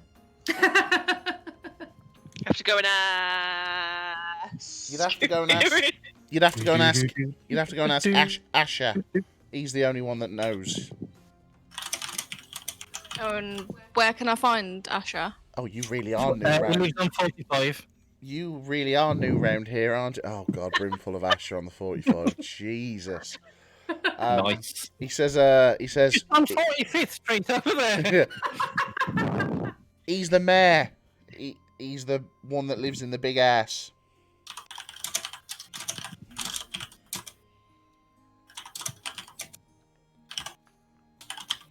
Okay, I'm just gonna pass him a silver piece and thank him for his time, and thank Dent for waiting with me as well.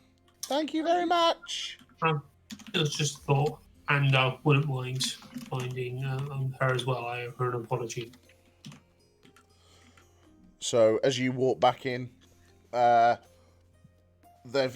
you've saw Ox and Rook. They've pulled up like tables and chairs and stuff like that, and gone. Come on then. What have we been sent all the way to bloody Timberbrook to come and meet you for? So I'll Is there like a few tables around? Yeah. So, like, I'll get the bag of holding, stretch out the opening, start pulling on the thing, and just point to Ox and just go, give me a hand. And he just goes, oh, I'm sorry, I do apologise, Mr. Princess. And, like easily just yanks it out and goes... Yeah. And I assume, because he's not paying that much attention, it just folds onto the... He's like... Well, shit. Yeah. And Rookie just walks up and goes, What's Well, shit. Yeah. Apparently this is shit. I'll say to Julyan. We're sort of like hovering. And like, although they haven't got facial features or like skin tone, you almost get the feeling that if they could go pale, they would have gone pale. Here we are again. Where did you find this Sentinel? This was it Willow? No.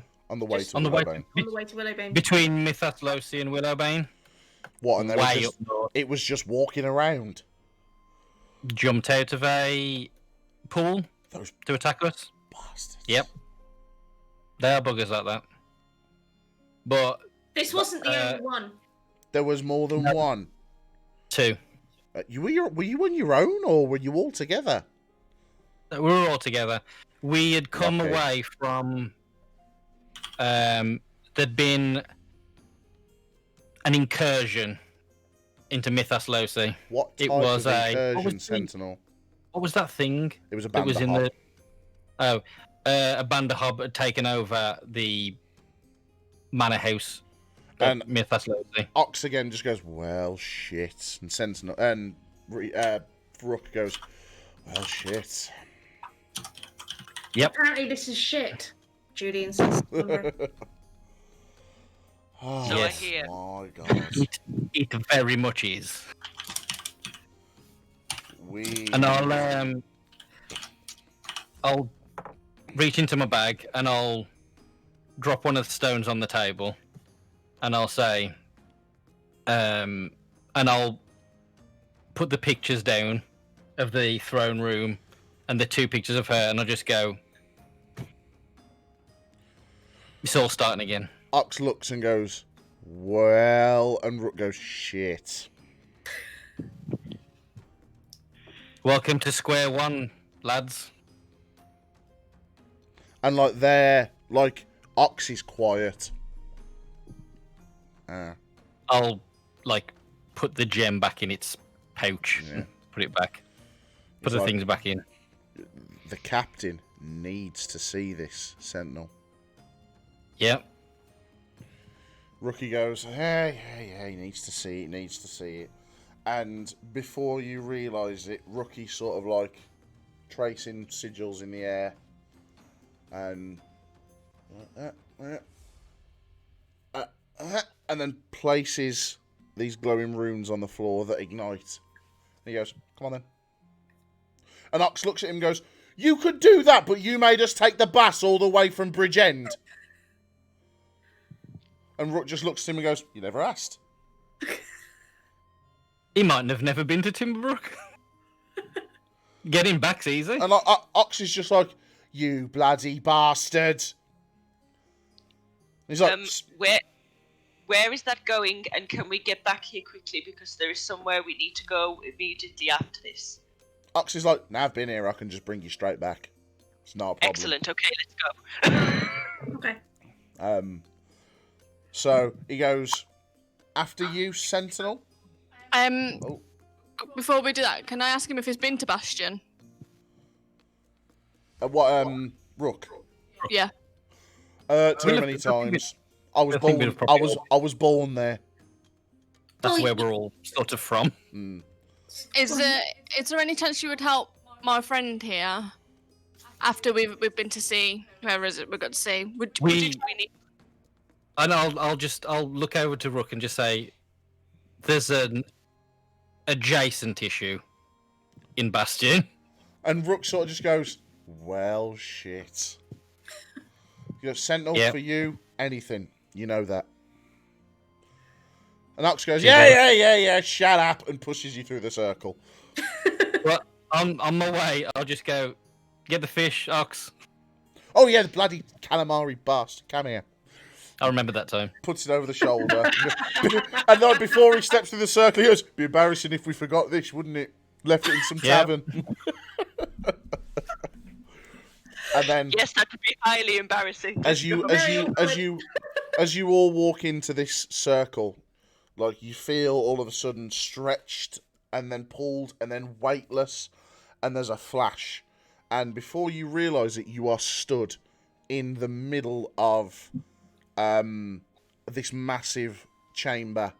Huge oak table in front of you, walls adorned with battlements and armour and like swords and shields, and at the end a sort of Dog. a dog, an older looking elven gentleman in Is he his beautiful? sort of regal, like major clad armor, looks over and goes, one of these days I'm going to be having a dump when you do that, Rook, and I'm not going to appreciate it. No, he goes- I'll look over to Price and I go, hopefully not in here. And he's like, Sentinel, you know a soldier can never leave his post. Okay. And he walks over to you and goes to shake your hand. Yeah. And he's like, if you're here and you haven't walked through that door, that tells me something real bad's happened. I sort of like gesture to Ox. Ox goes, yep.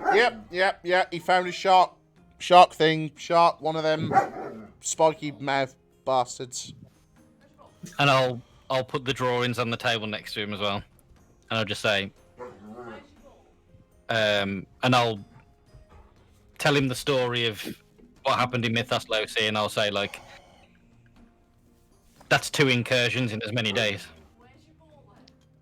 And Price sort of just sits back in his chair and goes, we've noticed things have been happening, so the water itself has been moving. Not just with the tide, but like sideways in weird shapes. People have swore that they've heard voices. But we just thought it was just a little bit of loneliness being out here on our own. This is in Bridgend, or is in this Bridgend, somewhere yeah. else? This is in Bridgend. He's like, we just thought it was just us old soldiers. We spend all our time here. We just thought we were going a bit mad. I hoped we were going mad. I hoped it wasn't this. So there's signs in Bridgend.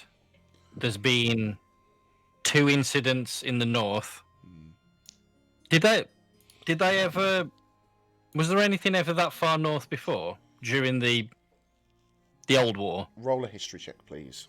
Or was it just along the channel?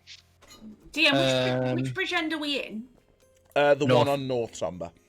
Okay. Oh yeah. Yes. Meow. What am I doing again?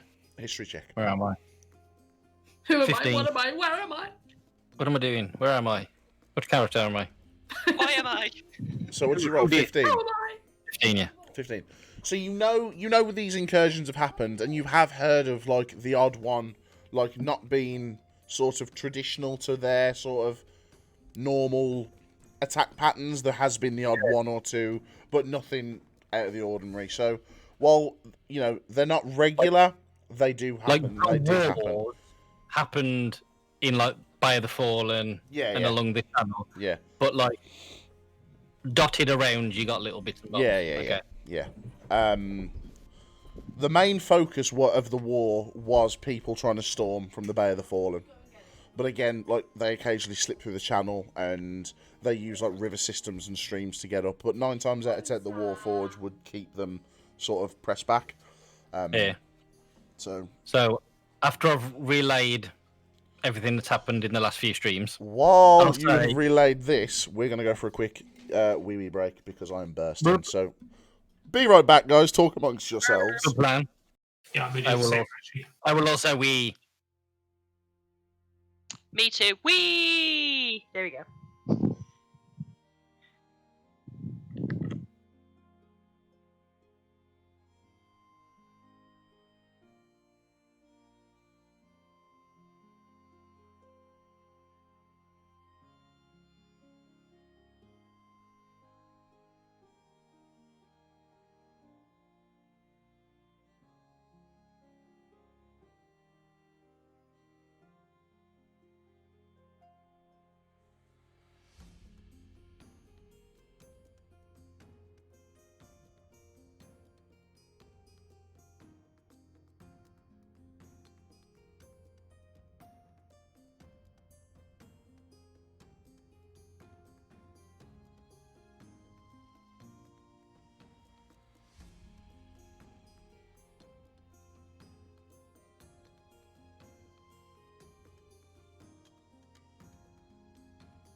It appears that I started a trend.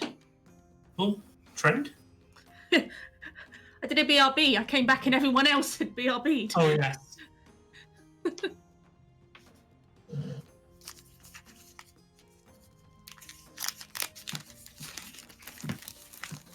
Oh, you are muted by the sounds of it, Tabs.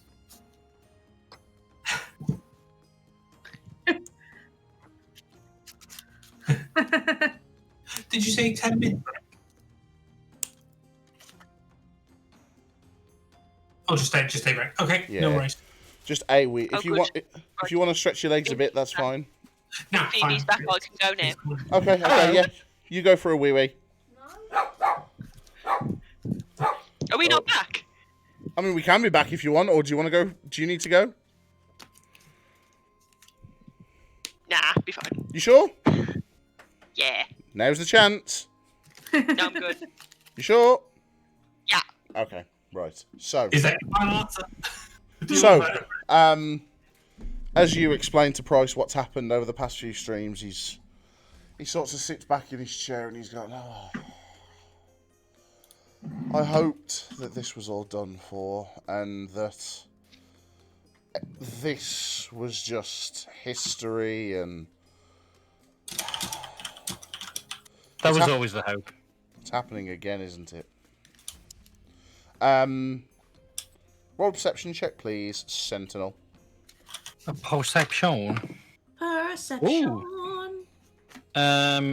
21. 21.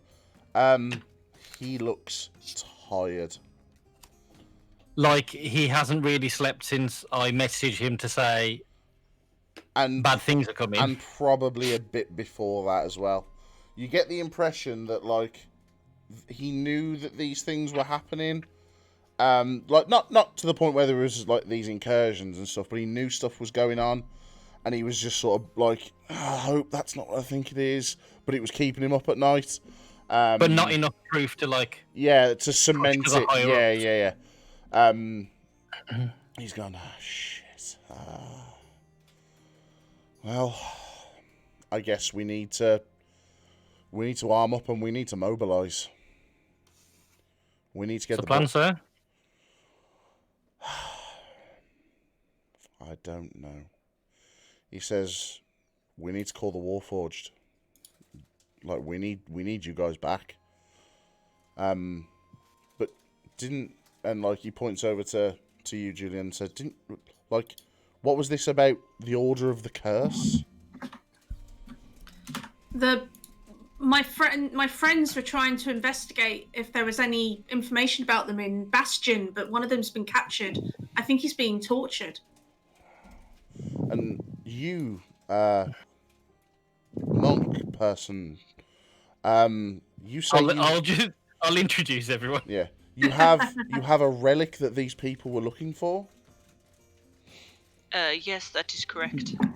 We haven't had a chance to properly examine it yet. I mean, But- now is the time.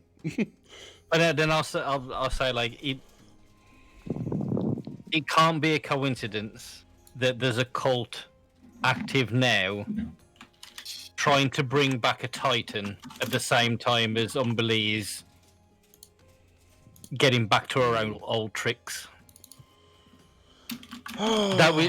Bastion was my next port of call. Mr. Monk, sir, Umbraa, please, can you show me what they were after? Yes, of course. And I'll get the pouch out of my satchel. I have not touched this, and I suggest you do not either. And I'll pull the bag open and kind of fold it down over the side, so to kind of reveal the skull. I'll look over to Rook and I'll say, you don't happen to have a pearl on you, do you? Has he got a 100 gold piece pearl as part of any of his magic equipment? Let me have a look what spells. As a wizard. He does indeed have a pearl. Would you let me borrow it?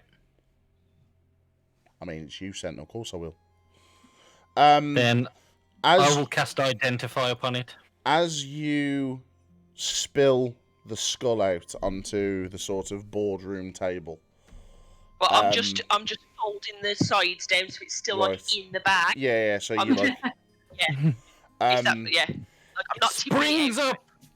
It is jet black. Inside the holes where the eyes were, there are two red, like crimson red rubies. And there is a line of small golden sort of like rivets all the way down the middle. Demp, you've seen one of these before. Ruh-roh! Um, In your own head!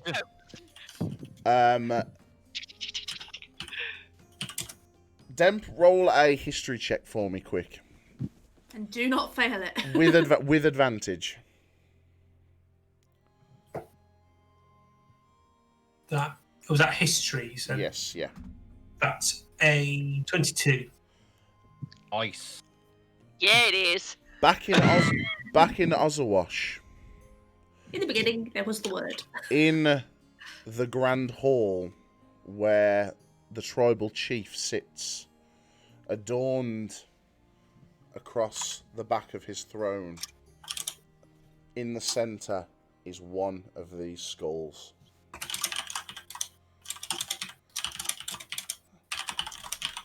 And when Price sees it, his eyes just go, "Oh shit!"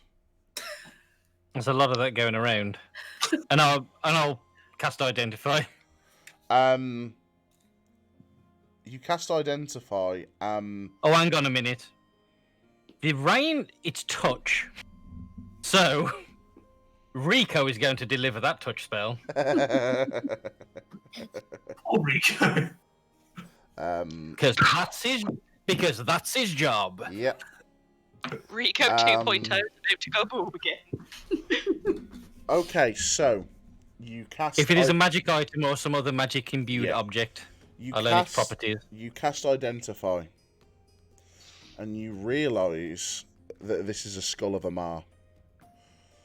When the Titan was rising, the mages of Amar.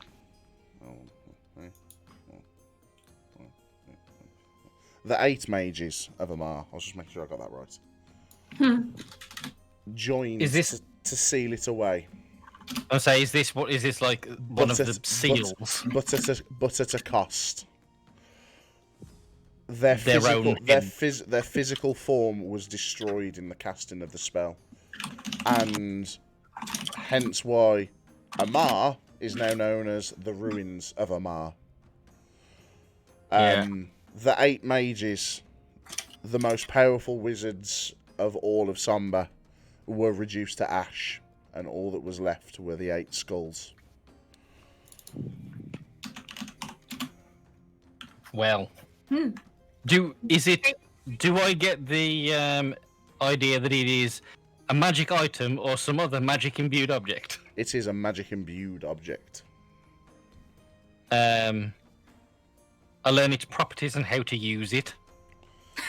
You hold it up and you go, alas! Roll Horatio! roll a d20. Just roll a straight d20 and add your intelligence. Oh, and add my your intelligence. Yeah. 12. Is it beyond my capabilities? Yeah. You don't know what's going on. I'm not a grand wizard. No. You don't know what's going on. Summon the wizards! Like, I get the information, and it's just gibberish. Mm-hmm. I'm like, okay. Well. So we know where 2 of these are. Mm-hmm. Are you relaying all of this? Yeah.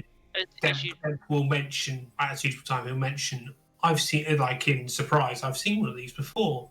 My family live in Uzawash, and the chieftain in Uzawash has one of those on top of his throne.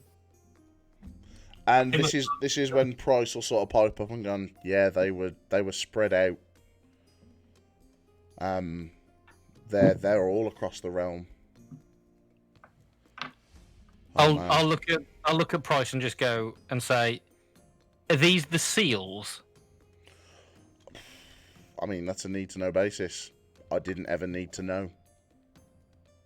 Hey, Can I- look at... Oh. No. I think I'm doing the same thing as you. Are you looking at the sketch? I'm looking at the sketch and thinking 8 circles. And I am. 8 skulls, 8 circles. 8 mages. Great minds think alike.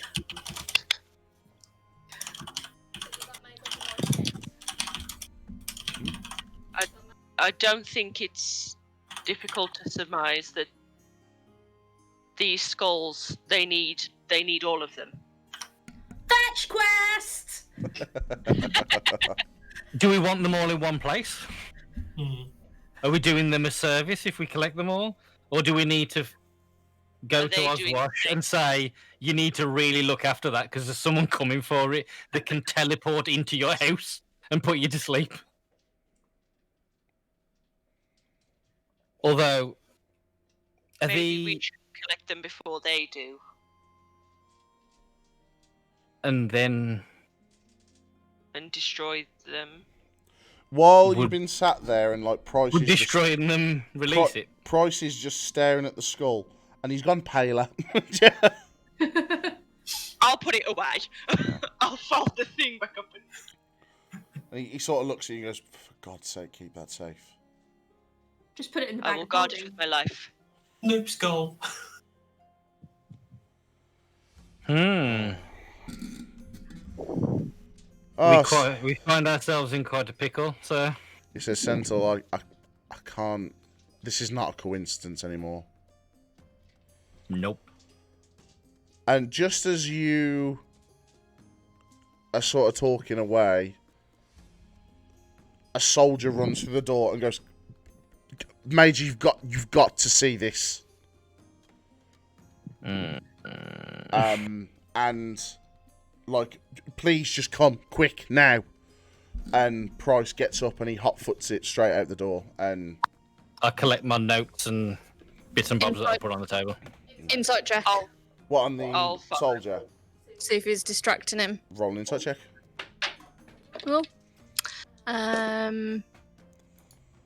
Do I recognise the soldier? Roll a perception check. 26. 26. You felt fear from this guy.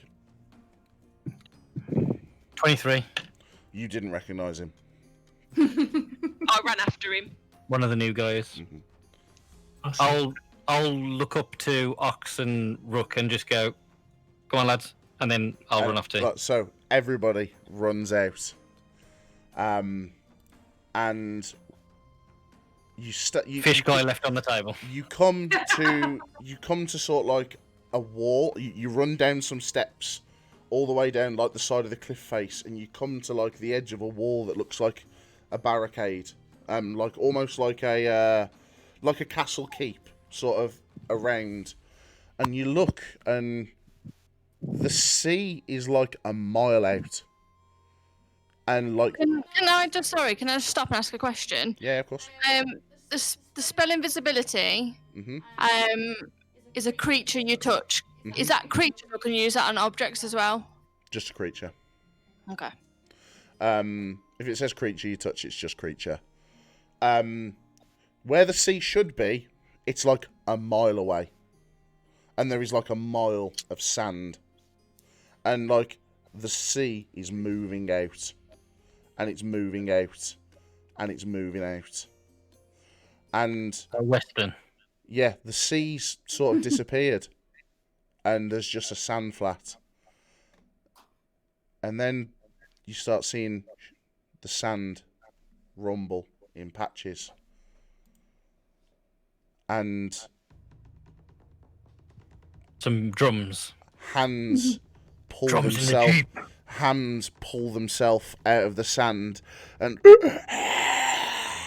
these shapes of these sort of disgusting, putrid, like vile creatures start crawling from the floor.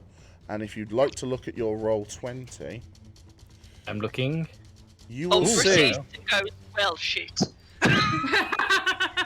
You will see. A rough map of the world. Yeah, you are somewhere across the bottoms here. Please, if you would position yourself, except for you, Sentinel. Oh. I'm gonna Check me hide out. behind this box. Can I actually hide?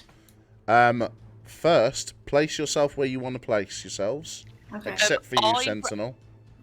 I ran Oh, that looks super gross. after the guy that came in. There was Major Price ran out, and I ran directly out behind Major Price. So where's he? Did he go out onto the sand as well, or is he up top? Major Price, as this is happening, looks over at Sentinel and goes, "The cannon. We need Okey-doke. to arm the cannon." And he sort of takes off, and Sentinel, you run after him. And Ox Okey-doke. runs after you. But Rook stays... No, Rook goes after you as well.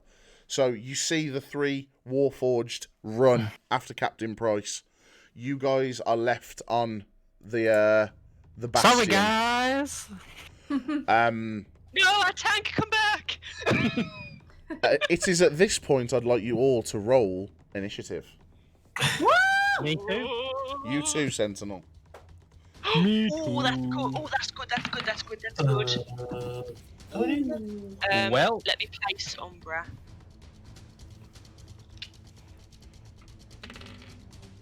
Ah, 20 apparently. Oh, So 25 to 20. 20. So 20 is Demp. 20 to 15. 19.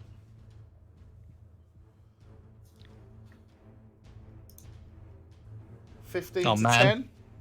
10. Ew. How big is this wall? 10 to 5. 7. Jan, did you get a 5?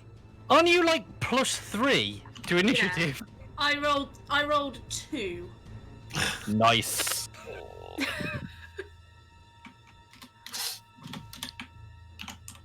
Right.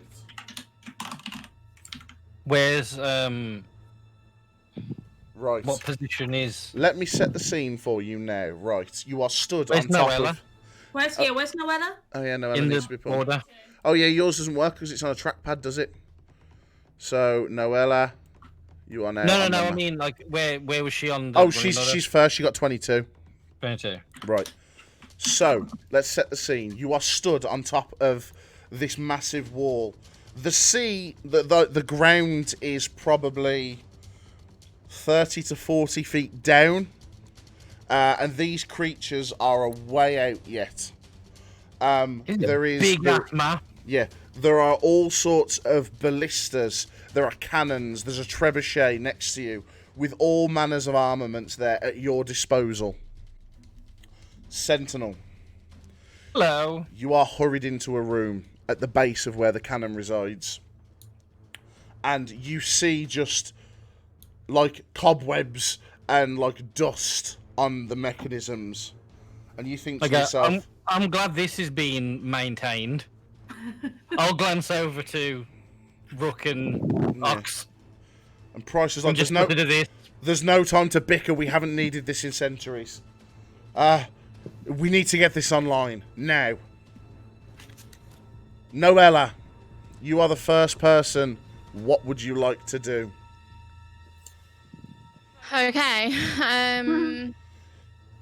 Long way.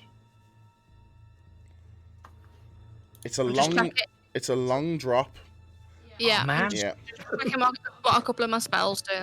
That's all. Need to zoom out again. There we go.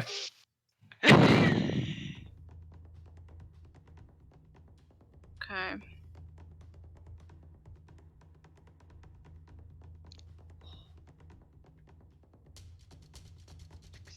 Right. The first thing that I will do is. Did you say it was a long? What's the drop? 30 feet, I think. You said, didn't you? Okay. Without rolling for perception, you can't know. I can't hear. We can't hear. But I can't hear you. No. Without looking and rolling to see how far down it is, you take a quick glance over and it looks about 30, 40 feet.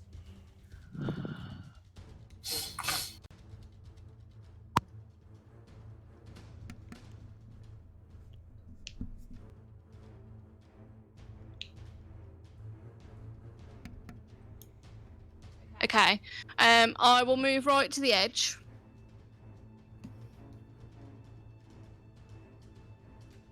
And then I will cast Summon Beast. Nice. There. There. What beast would you like to summon? So it will be a land beast in the shape of a black direwolf. So, a direwolf appears in the midst of the battle. Where? There? Yeah. Like there? Oh. I was looking at them dotted lines thinking they were 5 feet, but they're not, are they? No, I left the grid on Okay, that's alright when then. I made the map. That's not as far as I thought it was. It's like 300 feet away. Yeah. We'll see them in an hour. Those guys are enormous, and that's a really far away. Okay, that's not so bad. And then how would we get down? We would just have to jump. Can't hear you. You get the feeling that jumping down is a very bad idea. You can see the sand moving underneath you.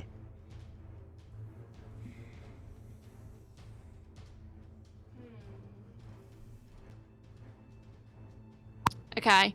I will end my turn then, and then it'll be the beast's turn. Okay. So they will maul the one directly in front of it. Rack 'em up. Go ahead and roll an attack. More. Get wrecked. So it's your spell attack modifier to hit. So what's that? I think yours is like +7. Oh yeah. Okay. If your wisdom's +4, it'll be +7. That's 18 to hit. 18 hits. Roll for damage. Nice. Go doggy. So that is Go get him. 1d8. So that's 7 plus 4, so that's 11 plus 3. So it's 14 points of damage. The dire wolf jumps at the neck of one of the beasts and just pulls the head clean off. And Okay. How many Like- hit points was that? 15. 14. How much attack did you 14. do? 14. Yeah. 14 damage. that was a way. Sorry. Just Carry on. and then oh, hang on, no, I'll do a big red cross instead. The red cross looks better. Family, The family other one thought- looks like it's been poisoned Yeah, yeah. slightly. Yeah, this one having a bad day. This one dead. This one's dead. This one's having a bad day. A survey says So yeah, you wrecked that thing, and it is now Demp's turn. Okay.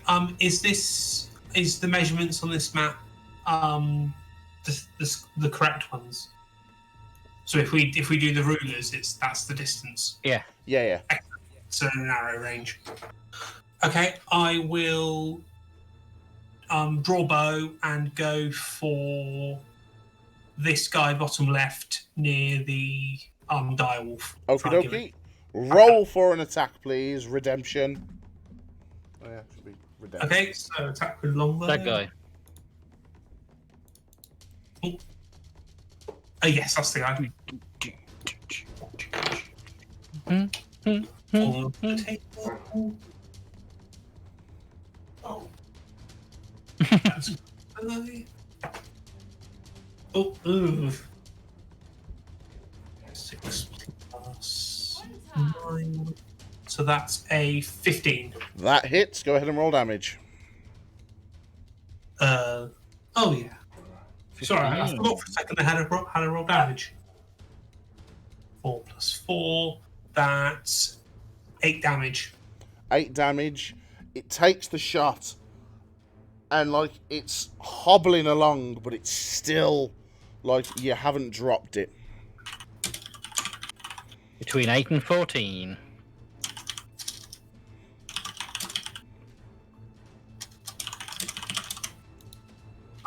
Is there anything else? I don't think so. Do I have it? Do I recognise the creatures in any way? Without rolling to find out, you look at them and just know they're scary, fishy zombie things. Yeah, the scary fishy nope. Yeah, scary, fishy. No. Scary. Yep, and that's my turn. Okie dokie. Umbraa, it is your turn. Cool. I am really far away for a monk. There are cannons and trebuchets and all sorts there. Yes. Remember, Question. Yes. punch a cannon. My Radiant Sunbolt, Mm-hmm. it is a ranged spell attack. Yep. But if I take the attack action, can I do that twice? You could do, yeah. Yes. Okay. If I hold an attack, do I get to do that twice or no? I'd 'Cause I'm say holding an if you were attack holding action, if you were that holding work? an attack action, I'd say if you were holding it, I'd say to use it as a reaction, you only get 1 attack rather than 2. So I'd say if you were holding it, you'd get 1. Okay. But that sunbolt thing in the class says that you can use it as any one of your martial arts hits. So I could do like a punch and then a sunbolt. Yeah. Yeah. And you can also use them as part of your flurry of blows. Yeah. Okay. I mean, they're still like 60 feet away, so there's no way. Trebuchet! Yeah, I'm gonna use one of the trebuchets. Right. So which one are you gonna use? Cannon, the crossbow, or the trebuchet? I will go with no. I'll go with the. Is it like a ballista? Yeah, like a ballista. Yeah. Okay. So I'm guessing. Can I load and fire it in the same turn? Luckily, they're already loaded. Okay. I will do that then. Right. Okay. I will aim for. Which one did Demp hit, or did it? This one. Yeah, it was that one. But that one's. It's. I'll go for. At the very most, only got like 6 health left on it or something, I think. Yeah. Yeah, screw it. I'll go for that one as well. We might as well just try and take him down. Right. So Okay. what do I add? What do I add to this? Because I don't know what to add to it. I am going to inform you right now. So, I don't. make an attack and add plus 6 to hit. So that's 12 plus 6 is 18. That hits. Now roll 3d10. 3. Jeez. Okay. I mean, get more than a 2 on all of them, and it's dead. I've only got 2 d2. Right, I'll have to roll 2 and then roll a third. So that's 16 points of damage. As you notice that the ballista's next to you's got the arrow in, you sort of grab it, turn, pull the lever, and the bolt poof, through the air, and it hits it, and it goes straight through, like it cleaves a hole straight through it, the size of like a watermelon, and the bolt just still carries on going, and that thing is dead.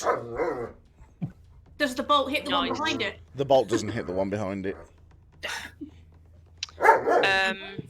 I'm guessing loading it is an action. Loading it is an action. Okay. Then for my bonus action, I will. Load it? There's not really anything I can do. I mean, I could take patient defense, but that seems a bit pointless when they're all miles away. Hardly worth spending the key point, is it? No, yeah, I'll end my turn there. Okie dokie. Who do we have now? Sentinel. Right. Me. You. I'm by a dusty cannon. You are frantically looking for things. Right. We're gonna have a little game with you. I've wrote down a number. Right. Okay. Do I have to guess what it is? It's just a game. It's a game of averages. Right. So. Okay. I want you I'll to be roll. interested to see if you've worked this out. I want you to roll an intelligence check, please. Ooh. 19. 19. You pass. Good. So you take a look and you go, right, I'm going to need that socket for that and that spanner for that and that. And as you saying what you needed, like Captain Price and stuff are just handing you tools and handing you things, and I need that one for that and that one for, and like things are all, and as you're sort of talking, Rico's jumped off and Rico's acting on his own, and you're sort of putting things together. Roll a sleight of hand check, please. Less good. 9. As you're working on one, you're trying to get like a tink, and one of the screwdrivers you use snaps.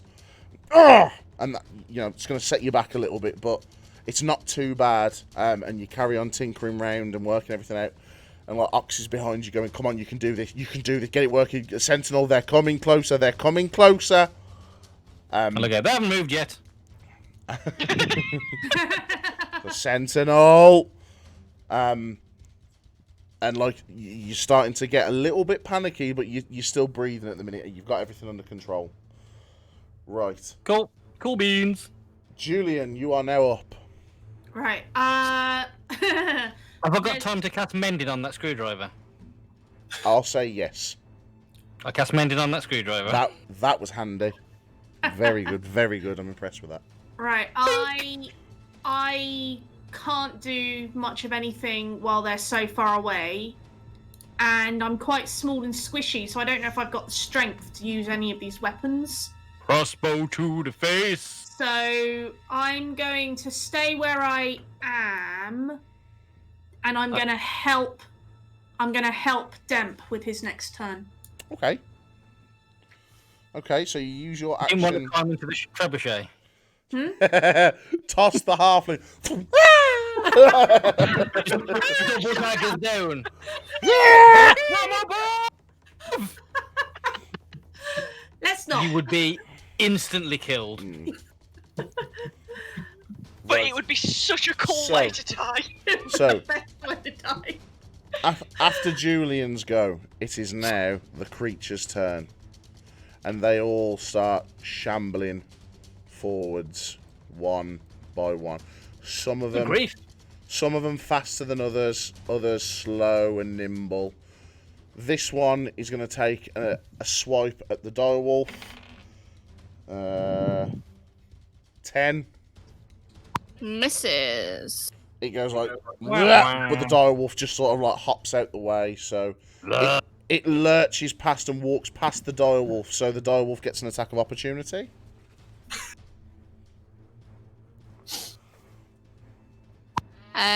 So what was that? How do I work that out again? Whatever you roll, plus 7. 26. That definitely hits. Roll damage. Please. So it's 4 plus 4, 8 plus 3 is 11. 11. That dude looks like he's just, at this point, he's just crawling along the floor, like, trying to get to you. Ew, that's so gross.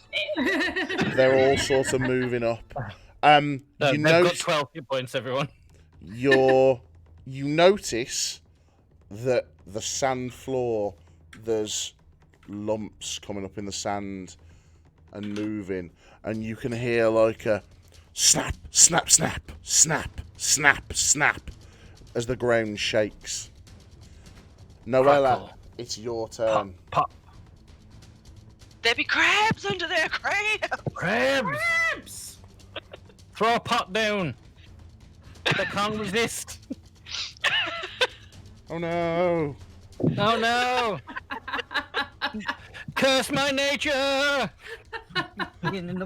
He's getting in the pots. Attack with the pots! Snorted. Oh, breathe. There's literally nothing you can say or throw at us that will not be made into a joke. That's fine. Stay in D. That's the kind of stream that this is. Stay in D. It's fine. My eyes are literally watering. I'm gonna cast frostbite on this one. The nearest. Nice. Oh, good shout. What does frostbite do? So the target must make a concentration saving throw, and a failed save, the target takes 1d6 cold damage, and it has a Failed! it has on the next weapon attack roll it makes before the end of its next turn.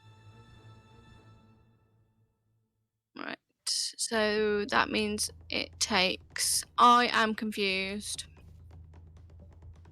Because it says it takes 1d6 cold damage, but then in the damage box it says it's 2d6 damage. I don't. Is that a cantrip? Oh no, I'm fifth. We're playing at 5th level, aren't we? So yes, Yeah, it's 2d6. Yeah. Yeah, some of the damage ones go up as you level up. As you say. Got another level up. My ray of frost does as well.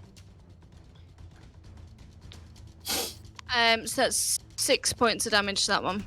You see the frost sort of and envelop it, and it struggles, and as it's trying to move through the ice is ripping at its skin, and like bits of it are just like falling off, but it's still standing. Again, I say ew.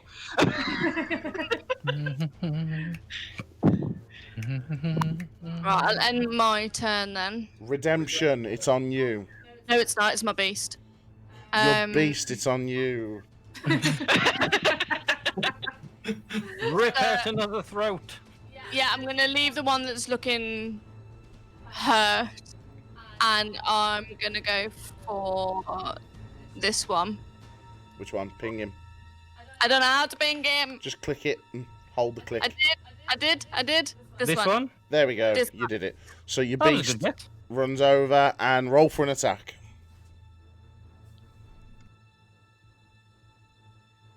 So that is a. What did I say it was? 24. It's Beats.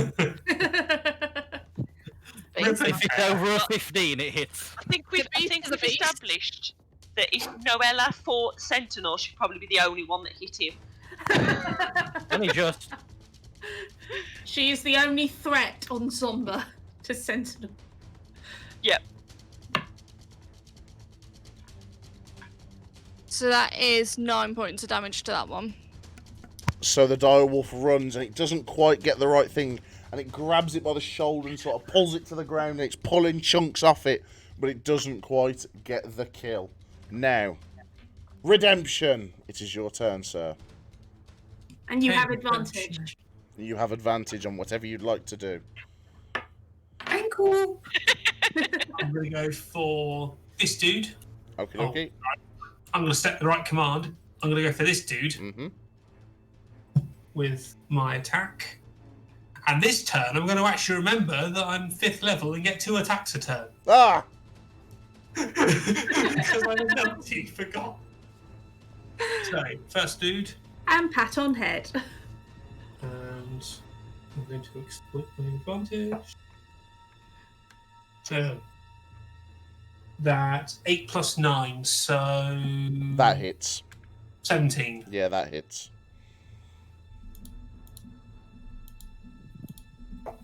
That's what I see. 7 plus 4, so that's 11. That hit. Is that the one that's already damaged from... I don't believe so. It's No. that one, which So- is healthy. As the arrow hits it, it's again just... It's now reduced to just crawling. Like, it's hanging on barely. Take a new one or kill one of the damaged ones. This one at the front, has that one taken damage? Yeah, he's injured.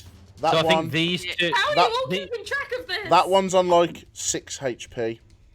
Can we put dots on the ones that have taken damage, please? Because I can't keep track because I am numpty. Thank you. Remember, it's that one. Much appreciated.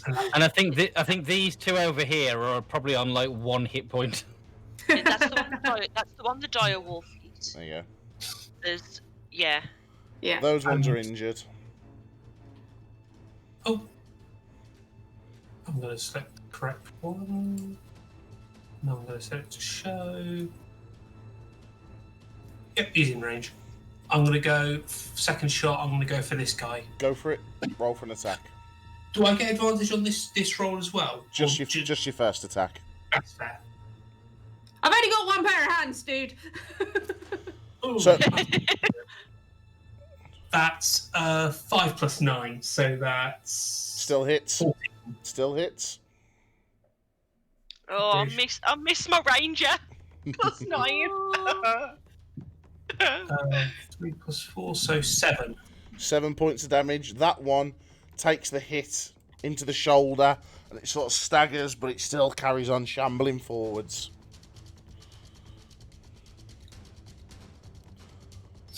And I think that's my turn. Umbraa, you are up. Okay, seeing that it's going to be a right faff to try and reload this ballista, I'm gonna dart past them and kind of like parkour monk slide across the ballista, and then take aim at let's take some of them down. That one, Which one? Sorry, say that again. this one. The one Is it that's worth there. hitting one? Is it worth hitting one of the fresh ones and taking them straight out? Oh 'Cause yeah, they ain't like just a lot of that. 3d8. Yeah, I'll go for that one at the back. right. Okie dokie. Roll So for what, attack. What was it to hit again? Sorry, my brain's +6. absolutely. +6 to attack. Yeah, +6 to hit. That's 20. That's 21. That definitely hits. And then that's 3d8. 3d8, yes. Okay. So... I just love this image of a monk drop kicking to turn the blister into range. Was it 3d8 or 3d10? Oh, sorry, 3d10. Yeah, 3d10. 3d. Oh, okay. You rolled 8 last time, didn't you? No, I think she was 10s last time. 17. That ballista, again, it almost obliterates the thing. It's almost just like a pair of feet that are left, as it's just now red gore on the back of the sand. Sweet. And I will end my turn there. I can't do anything else. Damn it, you did this on purpose. They're all really far away. You meanie! That's you. Right.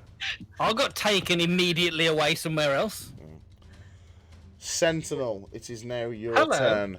Roll It is? an intelligence check for me, please. Row 6. You're looking at these things and, like, it's not making sense. Like, this should be working. You don't know why it's not. And you're getting I've got a frustrated. piece upside down. Yeah, you're getting Ask one of them to frustrated. help you. Yeah, what's Ask one everyone of them else to doing? help you, and you'll Um, get advantage next time. like, Maybe. you've I got suppose they don't know what anything is. no. They're just sort of like we don't know what these are. Like, Ox is sort of like guarding the door with Price, and Rook's handing you whatever it is that you need. Roll a So slice. he's not helping. Roll a sleight of hand check, please. I'm trying for you. I'm really That's trying. better. 14. Be back in a second. No problem. So you sort of like you're taking parts off and looking at them, and you look and you go, "Oh, of course." You've put it in backwards, so you change it round. You get the feeling you've lost a little bit of time, but you've rectified the mistake. Cool. So you're back on track, and Ox is going, "Oh no. Oh no. Sentinel, please hurry up." And Doing it. Julyan, it is your turn. Right. I am going to move 15 feet so I'm stood next to Demp. Yeah. I can't move. Could someone move me, please? Ooh, that's weird. I can't move. No, it's because you're on the. You're not on Right.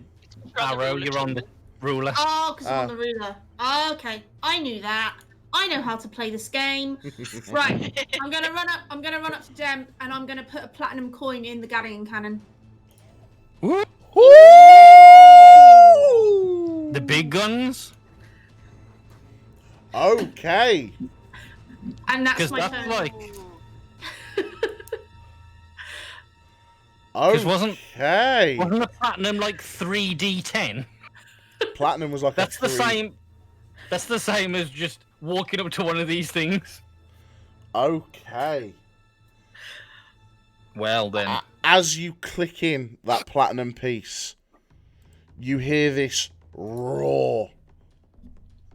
And you're thinking to yourself like, oh no. Oh. Oh no. I did a thing! And out from under the sand appear Excuse me. He's a big boy. these two large, like, No, claws. that's not large. It's bigger than large.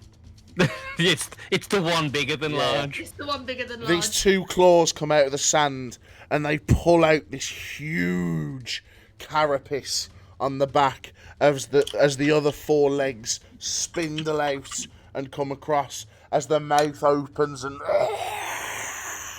We're as gonna there- need a bigger pot. There are rows and rows and rows of like lamprey-like teeth in the back as the clamps are going snap, snap, snap, and they see the direwolf, and they walk over and 22 to Nope. hit. I'm not happy with this. No. This is not good. Someone needs to reload the crossbow. What did you say? 22 to hit. Yeah, that hits. Where are the rest of the soldiers? Someone needs to Yeah, reload a where bow are for me. Are we the only military people in the military I mean, garrison? to be fair, 12 seconds have gone by. Mhm. Woo! The direwolf. Just nearly pulled my laptop off the The table. direwolf takes You've got your Christmas tree up. takes 42 Yeah. points of Kids damage. wanted it to stay up, so Oh, what bless the kids them. want, the kids get. The dog You don't like like it. game tomorrow. The The direwolf's lights are off now, the though. direwolf's disappeared, and the direwolf is no more. Puppy! Yeah, the crab on the They left sit is right.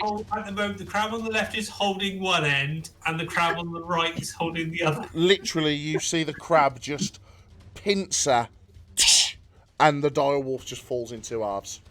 And thankfully, it was just and it just back into the smoke, and like it starts they start moving closer towards you. Can we go to Bastion now, please? Oh, Noella, it is your turn.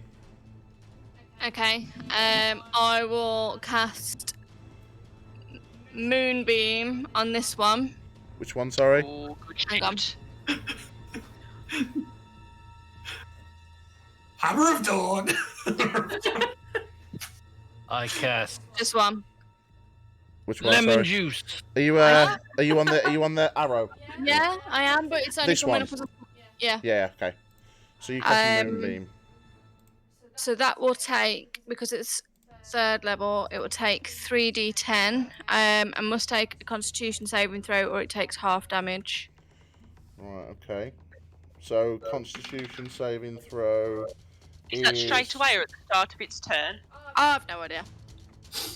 I'm sure it's at the start of their Yeah, turn. it is at the start of its turn. When it says when a creature enters the spell zone for the first time, or on a turn, or starts their turn. Yeah, so it's got to start its turn. So next round it'll take the spell's effect. Okay. Well, I won't cast it on top of it then. Well, no, it'll start its No, turn. it'll start in- its turn there. Yeah. It'll Okay, take turn, damage it'll- when it starts to Okay. turn. Yeah, so- And I will use my bonus action to turn into a direwolf. So Nice.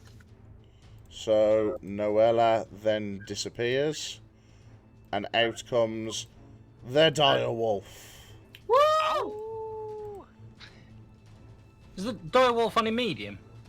The direwolf is only medium, yes. Alright. Oh, can you still use Moonbeam while a direwolf? Yep. Yeah.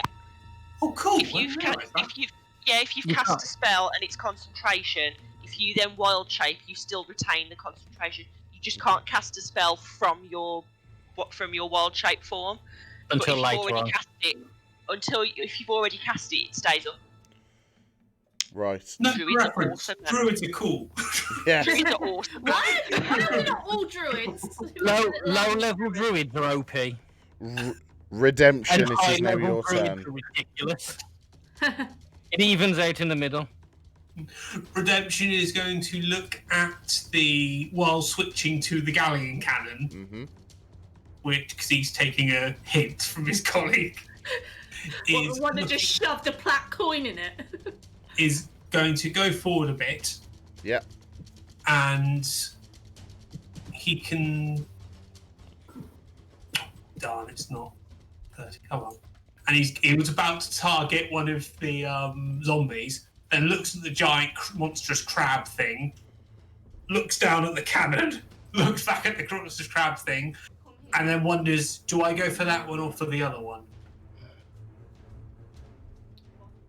I'm wondering if I should go for the other one, because that one's going to get moonbeamed. Or maybe all the damage at one. I think they've probably got the hit points to fill it up. Then Yeah, they're pretty beefy. I'd just I'll go for the same. all in at the same one. I don't actually know the range of this thing. Success. Oh, it's in range. Hey, Its range It's is the the range, isn't it? circumference of the planet. 80 feet. the range on that thing's ridiculous. Yeah, It's it like is. 240 feet or something Yeah. mad. And Long range. we'll say that Julyan putting the platinum piece in there was giving you a help action as well, so roll to attack with advantage, please.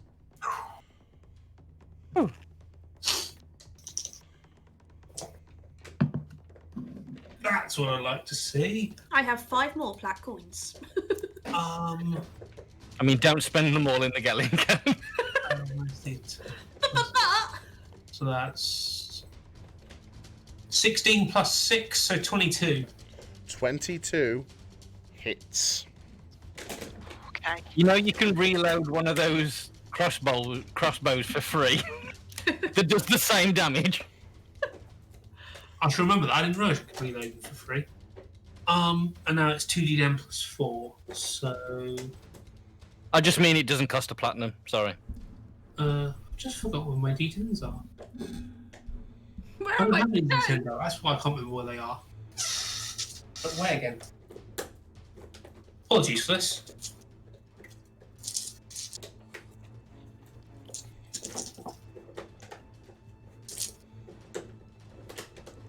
Oh, I'm missing dice.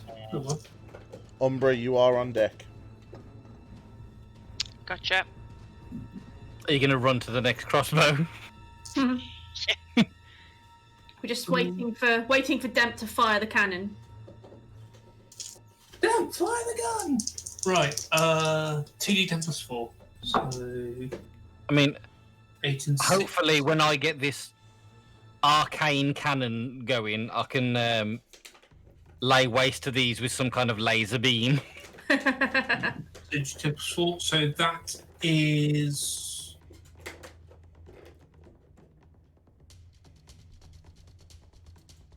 18 damage. So, Redemption, you pull it out, you aim. Everything sort of goes quiet as you take a breath in.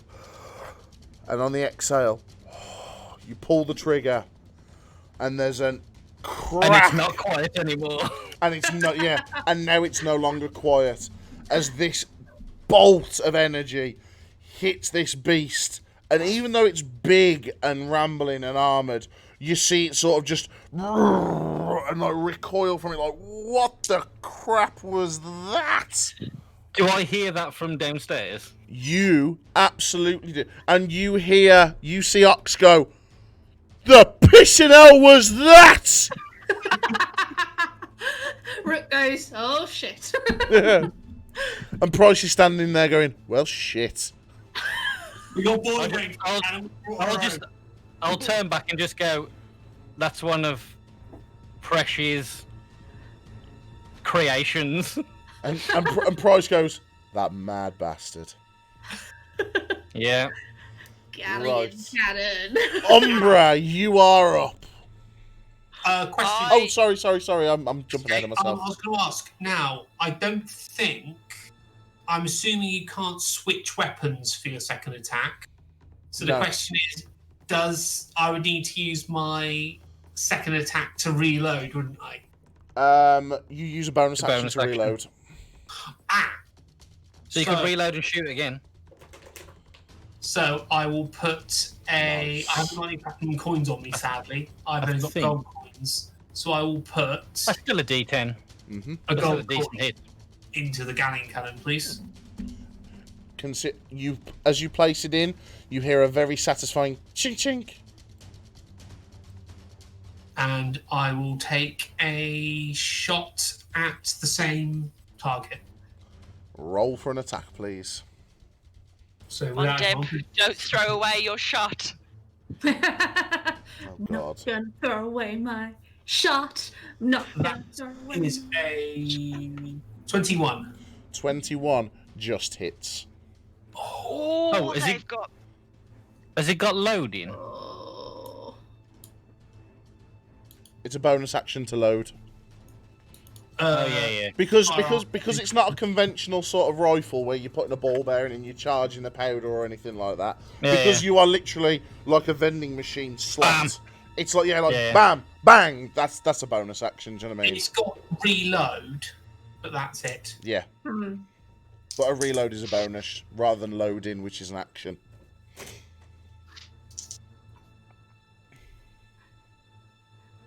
That is...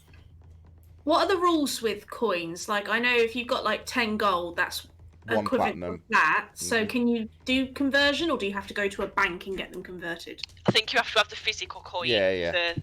Ah. And that's more like it. That's a 23. 23 points of damage. Nice. There's 9 and 10. There's another crack as this other one hits this thing, and it sort of rears up a little bit on its back legs and snap, snap, snap. And like you can see like the burns where it's hit it and sort of like dealt the damage across. And like if nothing else, it knows that that thing hurts. Brilliant, absolutely brilliant. How much damage was that in that round? It was, what was the first? 23 was the first one. 23 and Other one was 18, I think. 18. Nice. So, If they get when they get within 30 feet, I can start putting 8 on top again. Umbraa, it is your turn. I am going to run past the direwolf to this ballista, and as Umbra's running, I'm going to shout, "Someone reload the ballistas!" And I'll swing it round to the one that's got Moonbeam on it, because I'm assuming it's big and beefy. It's going to have a lot of hit points, so we're just throwing all things at that one, and I will attempt to hit it. Roll an attack, please. Oh yes, please. That's a 23. That hits. Roll for damage. It's already taken 41 damage. Oh, that's good. That's Right. good. We're going That's to a waste this 9. moonbeam. That's a 9, an 8, and a 5. So that is 23 points of damage.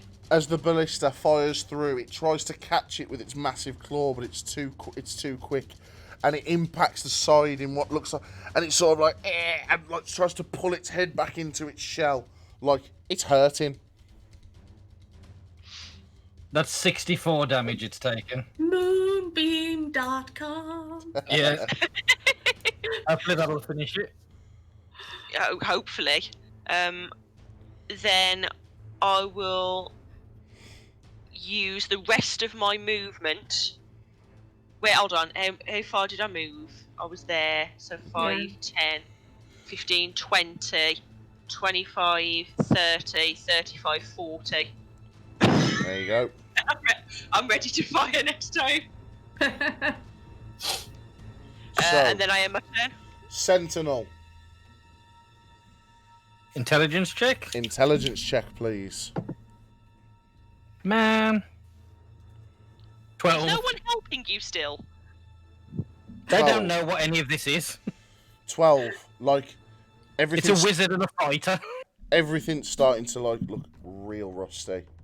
Like things don't look good here at all. You tinker with things, and you're like, you stood there scratching your head, and you're like, I don't know what I'm looking at. Roll a sleight of hand check. 16. Boom, boom. You're messing with things, and like you're taking pieces back out and you're putting them back in, but it's not falling into place for you. It's not just, you've been away for so long that it's been a while since you've had to be at the base of these cannons, and you're missing something. And at this point, Ox looks round and goes, "Sen, you've got this, brother." Yay. And he turns round, runs, and dives over the wall. Great sword out. Superhero lands. Stands up and just goes, "Come on, you bastards!" And runs headfirst into the fight. That's what he's like. If Ox dies, we riot. So, the monsters... Hang on, I didn't get a... Hang on, let me just... Ox doesn't have a disc, does he? Ox Find doesn't a have a random- disc. Find a random Warforged picture. Yes, quickly. Come on, baby. Everyone in your backstory should have a disc. Come on. No. In all fairness, Oh, in all fairness, I make the discs, so this is on me. I'm Come on, sorry. Talbs. I know. Such professionalism. How quickly can you throw together a Warforged disc? Also, Amy, you did 22 points of damage, not 23. I've just worked it out. But even still, it still hurts. So it's my brain's clearly not working. Thank you. So Ox runs into the battle. And he stands in front of it, great sword out, going, "Come on!" And like, there's two sort of like these creatures get up next to him, and he just hacks two of them down like nothing. And he's like, "Been a while since I've killed myself some fish." And Noella, it is your turn. It has been a while. Is it Noella's turn or is it my turn? Where's Julyan's Oh, turn? sorry. Julyan, it is now your turn. Okay. DM question. Alright, so I'm gonna move. I am gonna move 10 feet. Yep. Right. Can my squishy 4 foot 40-pound halfling with -1 strength reload a ballista? What I'm going to do now is a little bit of metagaming, but like I kind of really want it to happen. Okay. So while you would struggle to load a ballista, lighting the fuse of a cannon's pretty easy. Right.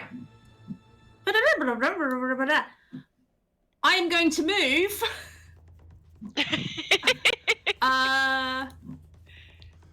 5 feet Mm-hmm. to this cannon. Yes. I am going to use my action to light the cannon. Yes, you are. Roll an attack, please. Okay. It explodes! No! If it explodes, I think. If you roll a 1, it explodes. Yeah. Is this my D20? Yes, it is. By the way, And then it's my hit DC, isn't no, it? it's a +8 to attack. There's +8 Plus things 8. with a cannon. Okay, so 18, 19, 20, 22, 23, 24, 25, 26.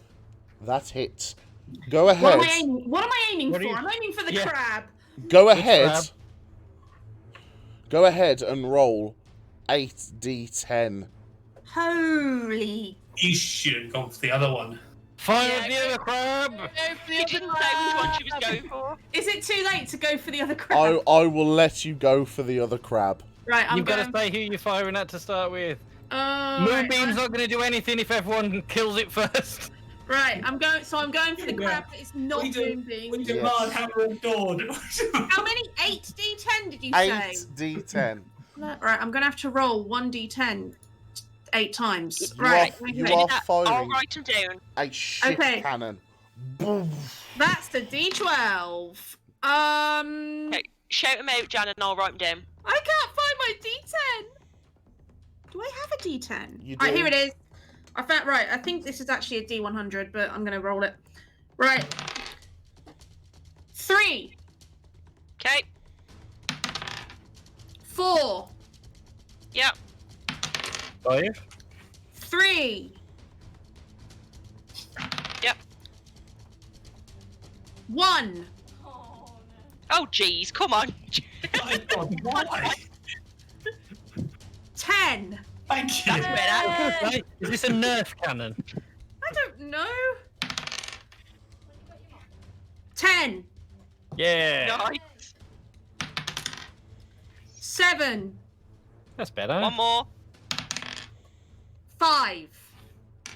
Okay, so that's 10, 20, 30, 34, 35, 40, 43 points of damage.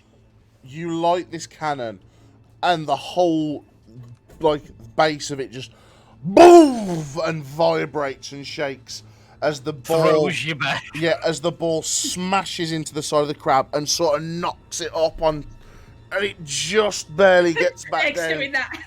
Like, and it screams in pain, And it's just like, what the hell was that?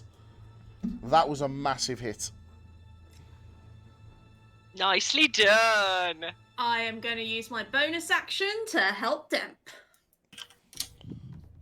Okie dokie. So, next up is Noella, and I believe the big crab has to make a Constitution saving throw. Is it the creatures first? Oh yeah, monsters are first. The monsters. Oh no, yeah, 'cause it's the start of the monster's turn, isn't it? So yeah, Yeah. is it a Constitution saving throw it's got to make? Yep. It rolled a 3 plus 7, which is 10. Failure. Your DC 15. The Constitution save is 15. You need to roll some damage. Remember what level I cast it at though. Hang on. Third, I think. Yeah, third. Okay, so it's 3d10 damage. Let's kill this crab. Kill the crab. Crab for tea. Crab for tea. Crab sticks for everyone. Yeah, crab sticks are really nice. They are, yeah. That is, those two combined is a lot of crab and sweet corn soup. 21 points of damage. 21 Nice. points of damage.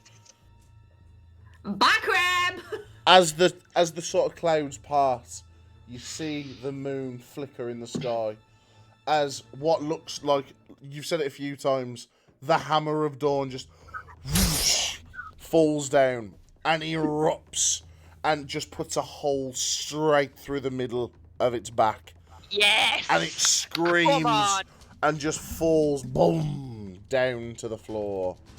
And down Yes, goes moving. Frasier. Best spell And of the then, game. How then as far an can you move that? 60 feet. You can, as an action, you can take it to the next one. It's Nice. essentially an ion cannon.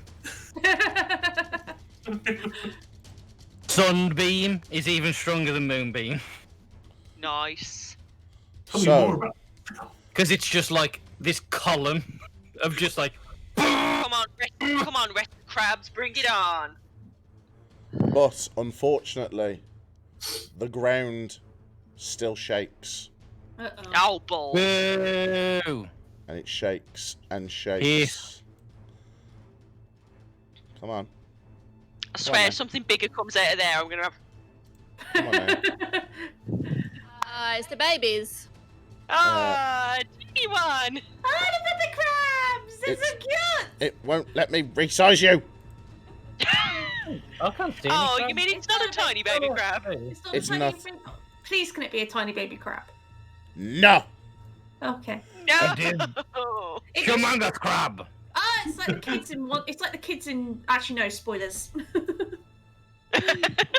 And then a few more of these doofuses Boo! crawl out of the sand. Oh, I know what you were gonna say then, Jan.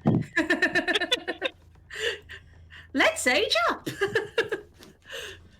So, Noella, it is back on your turn. Okay. I will move the moonbeam to. I think.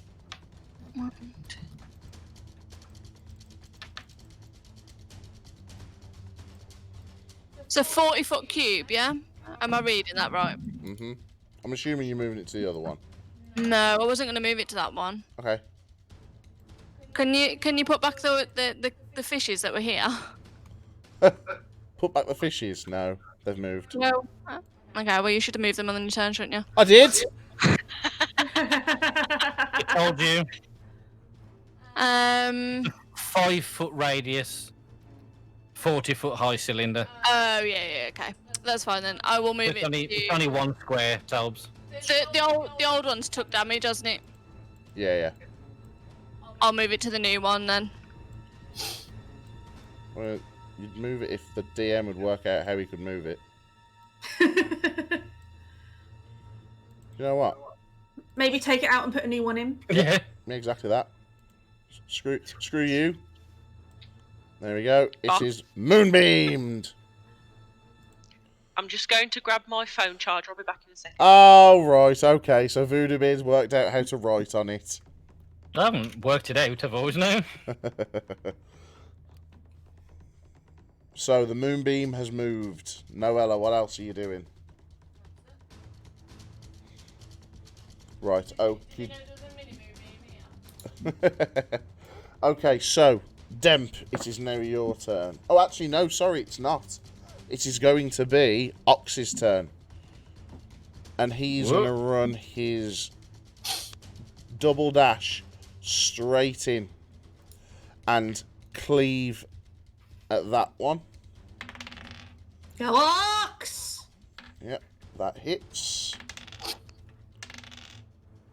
And that squishy man is now a dead squishy man. As Ox, the mountain warforged, just run. And, like, he swings the greatsword round like it's a feather and just... Woof, and just completely bisects that thing in half and just... There. As it falls down. Is he basically the Iron Ball? But he's an ox. Essentially. Yeah. He is a monster. He is the tank! And then he shouts, Sentinel! Hurry your ass up! I'm ignoring him. Demp, it is now your turn. Okay, like, it's not my go!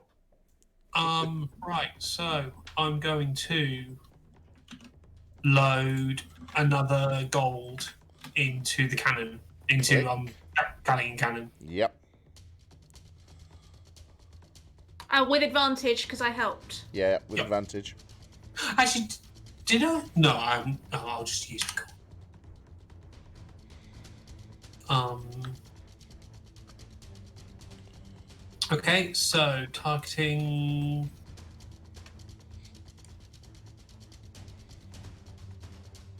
Mr. Crustacean here. Okie dokie. Still smouldering from the cannon blast. That's what you like to see. So that is a 24. 24 hit. Go on, Demp.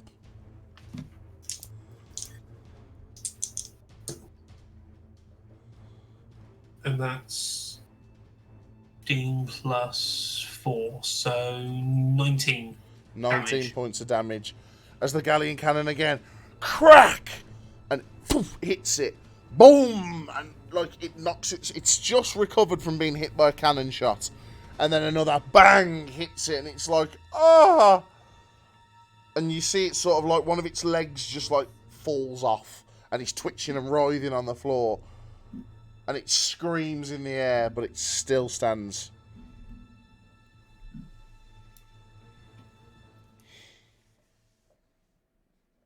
And Shoot it again! Shoot it again!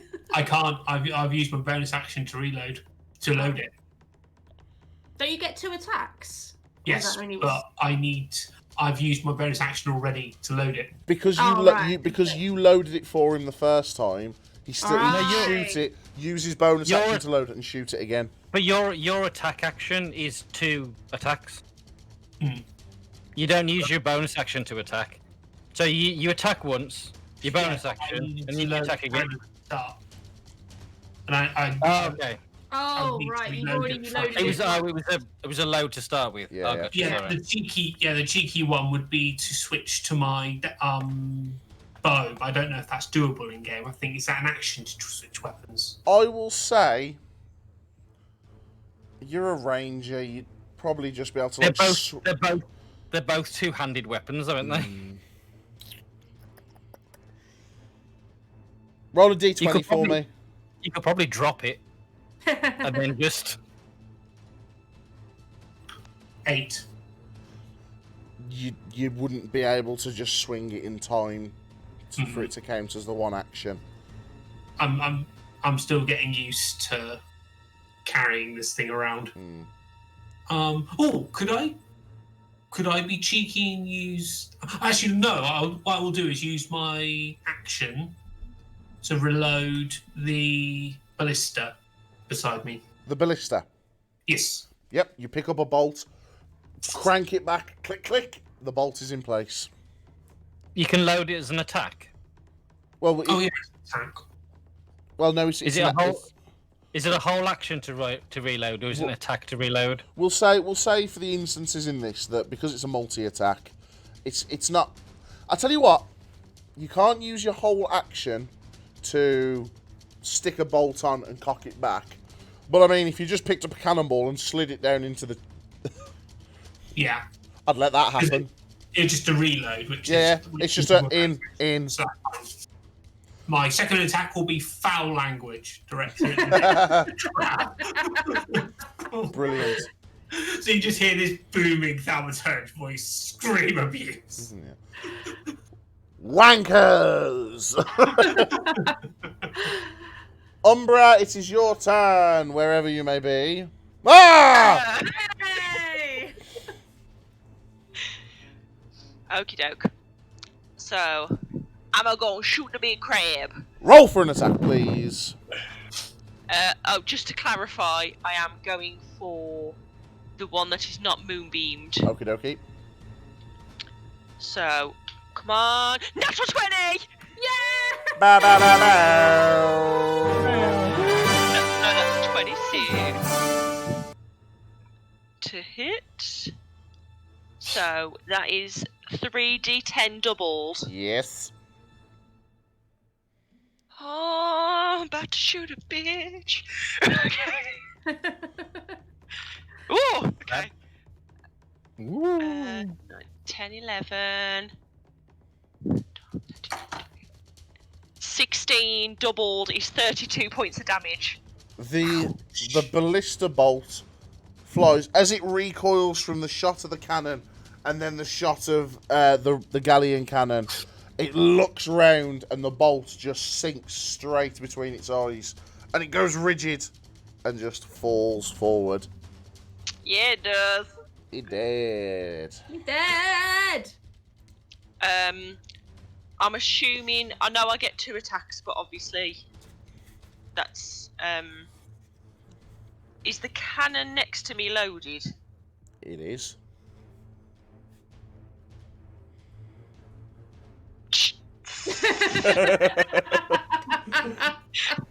Where would you like to shoot? Can I shoot? Has this one been hit at all? No. I'll shoot at that one. Okie dokie. Roll for an attack, please. Plus 6, What's whatever the your dice cannon? is. Plus 6. Umbraa is I don't. Umbraa is firing the ballista while her tail's lighting the... His tail. Nah, that's not gonna. No, it's a 15. Boom! But the cannonball just, you see it fly over into the distance. And you see just like a mound of sand go, pah! As it hits the what once was the... It's harder with my tail than I thought. But you didn't aim the cannon, you just lit it. So, Umbraa, that ends your turn. Sentinel. Oh, can I move? You can move, yep.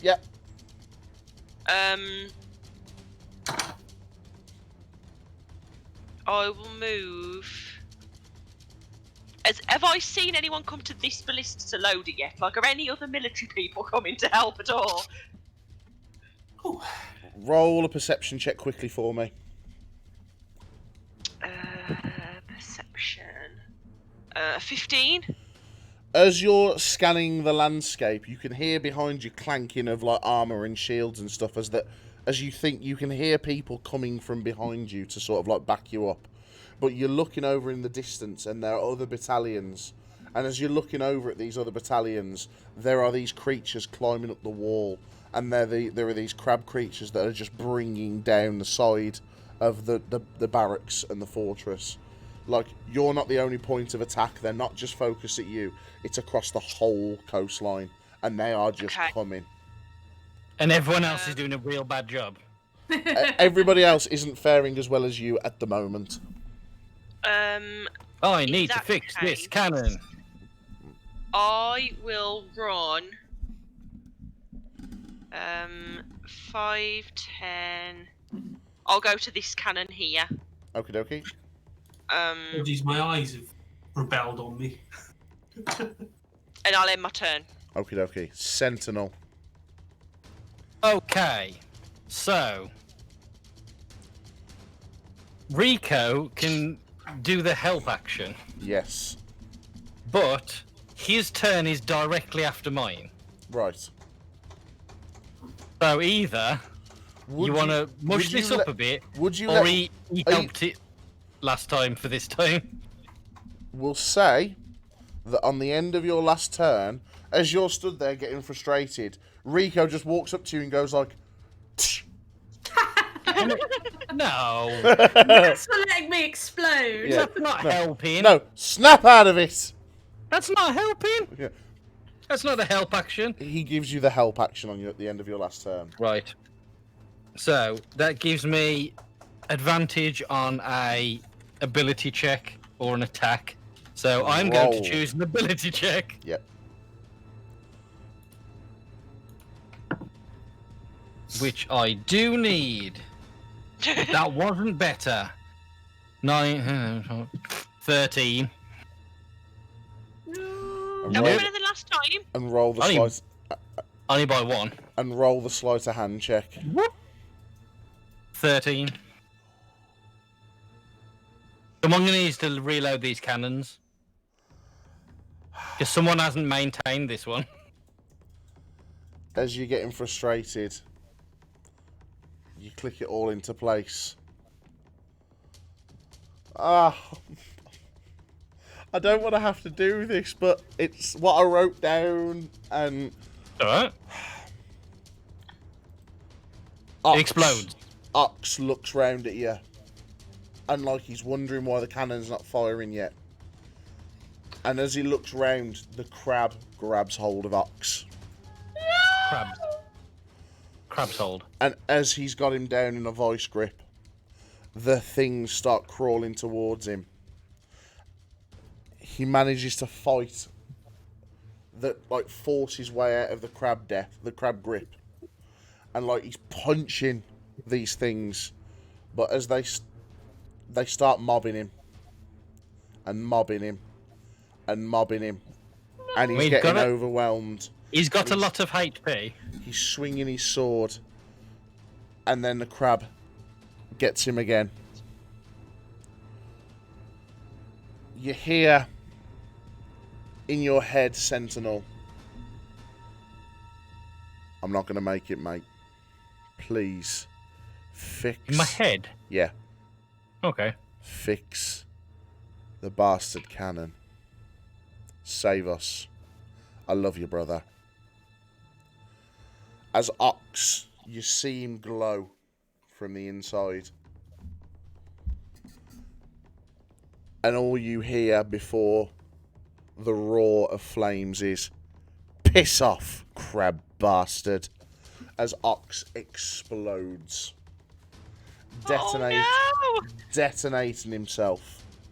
Well, Taking out a ton of these horrible, horrible, horrible squishy monsters, and doing a good chunk of damage to Mr. Crab Person. the one with Moonbeam on. Mm-hmm. Sentinel. Crab. You know what's just happened, and you are, like, almost enraged at the fact that this has happened. That was a bit over the top. I don't think we were at that point yet. Would you roll one more intelligence check for me with advantage? Okay. Yep. Nope. 19. I liked him. 19. And a sleight Oh, of hand that's check. good. And a sleight of hand check, please. Why is it always my favourite character that dies? We said riot. 18. There is rioting about 18. Yeah, there's only a riot. Yep. as you sort of look back and you see just this, you turn back round to the thing and you're like, I've got to focus, I've got to focus, I've got to focus. And then all of a sudden you go, that's it. And you start putting parts in and putting parts in and putting parts in. And you shout over to Price, throw the bastard switch! And as he I'd just say switch. Alright, well, yeah, okay, you say throw the switch. And he flicks it. And all of a sudden these arcane sigils start lighting up around the base of the cannon and working their way up. The cannon sort of lifts off a platform and aims itself down at the seascape. And Price goes, oh, thank God. Sentinel, do the honours.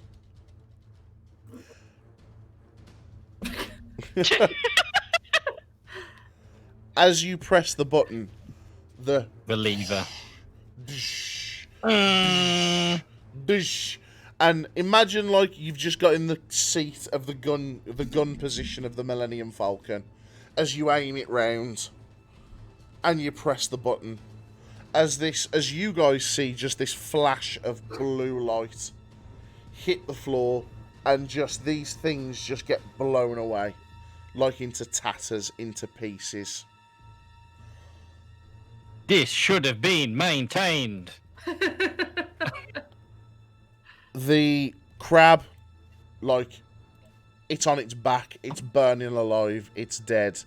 The other things are just, like, charred remains of, like, ex-thingies. I'm just going to delete those ones so I can't see the thingy.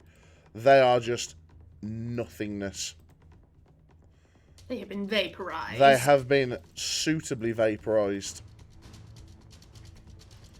As you turn back, as you turn it back round and you start offering cover to the other sections, you see the rest of the army start flooding down, and they start hammering away at the ones and pushing them back over the wall. And eventually, with the help of Sen in his massive railgun, the numbers start getting less and less and less and less. Until the beach falls silent. Ooh, silent beaches. Except for this one at the back, which apparently was shielded by the crab. Yeah. Which one?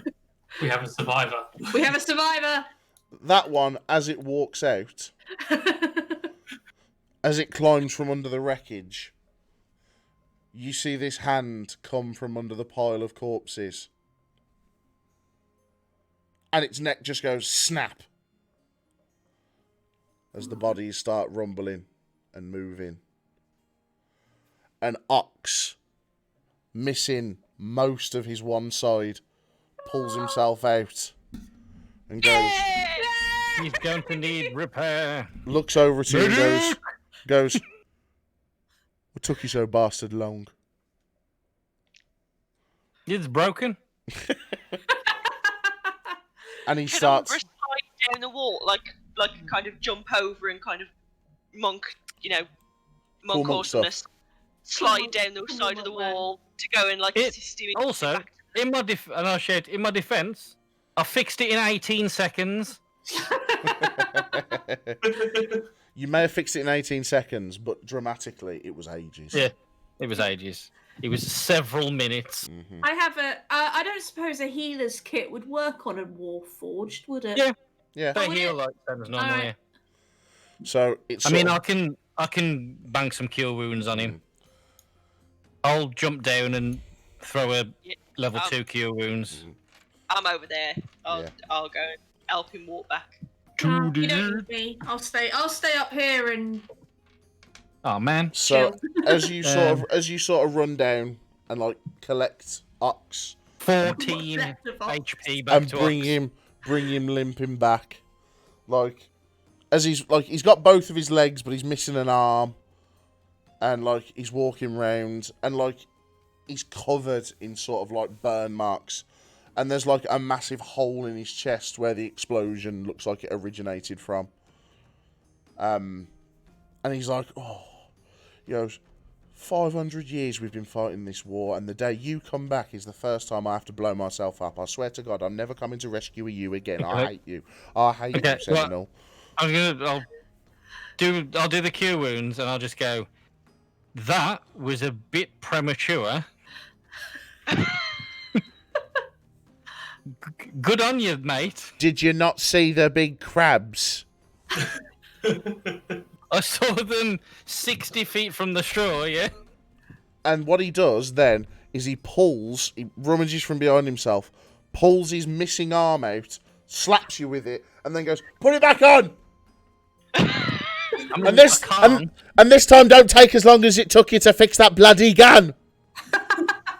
I mean, I can't reattach a limb. And he's like letting it go and it falls, and he's trying to yeah. I think I'm going to need a medical personnel, please. You're going to have to go to the... Yeah.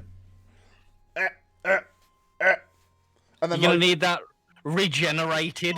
And he sort of uses his mouth and just... and he makes the hand just give everybody the middle finger as he's walking past. He's like going, I'm a war hero again. You all saw me. Walks past Major Price and goes, I'm getting another medal on us, sir. And Major Price is just like, that one's an idiot. And like you hear from the distance, yeah, but I'm a hero.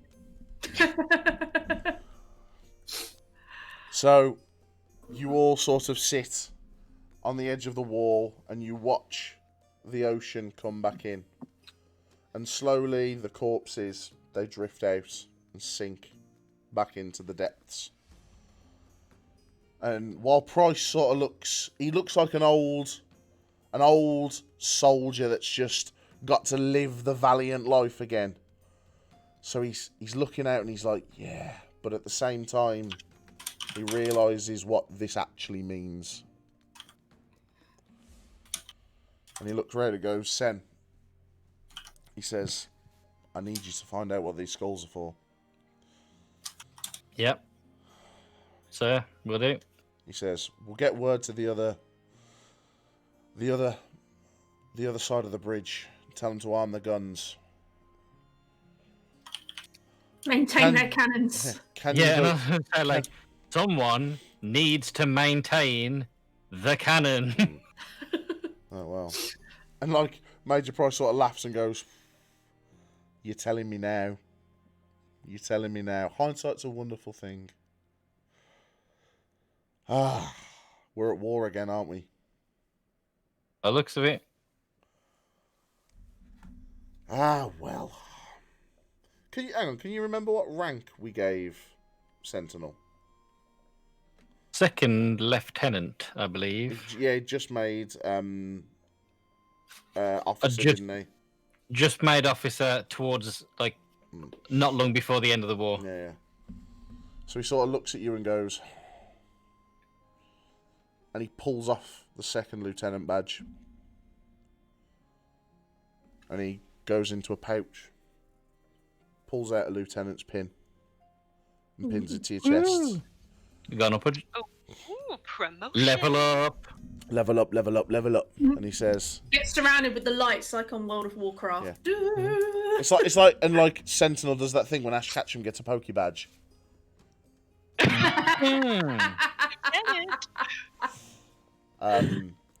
So, and he sort of like affixes it to your chest. He says, once again, you've more than proved yourself.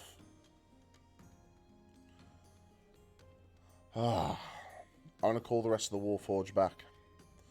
We'll make the battalion strong again. But we don't know what... Well, let's be honest, we don't know what waits for us next. Like, are they going to come from the sea? Are they going to come from the channel? Bastards. Need to post watches along the coast. Yep. Sentinel, would you do me a favour? While you're looking for the origin of these skulls and where they're hidden, when you're looking for the Order, whatever you decide to do on your travels, if you see any Warforged, any ex-soldier, tell them Somber needs them, and it's a call to arms. Yep. You said you had some business in Bastion. We do. That's the first lead. And Rook goes, I did promise. And you see him sort of make the shapes. Put the sigil out on the floor. And he looks over at you, Sentinel, and goes, it's good to see you. You too. And he comes in for the hug. And then he stops himself and goes, sorry, Lieutenant. He looks over at Julyan, saluting. He's like, this one's good. I like this one.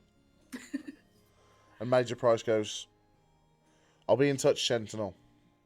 Please be safe. And then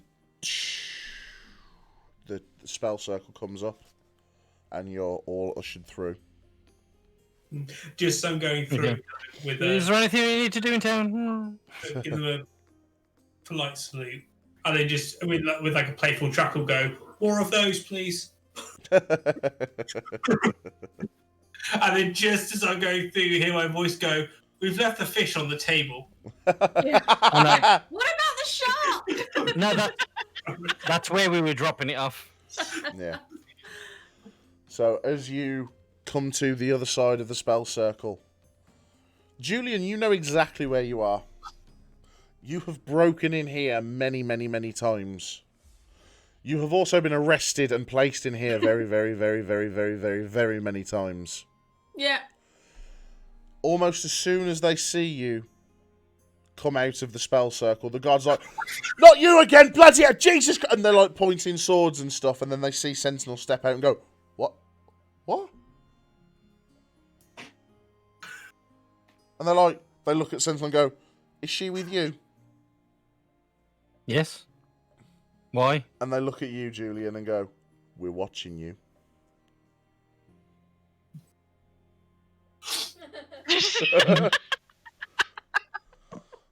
And they sheath the blades. And they go, Watch these. welcome to Bastion Town Hall.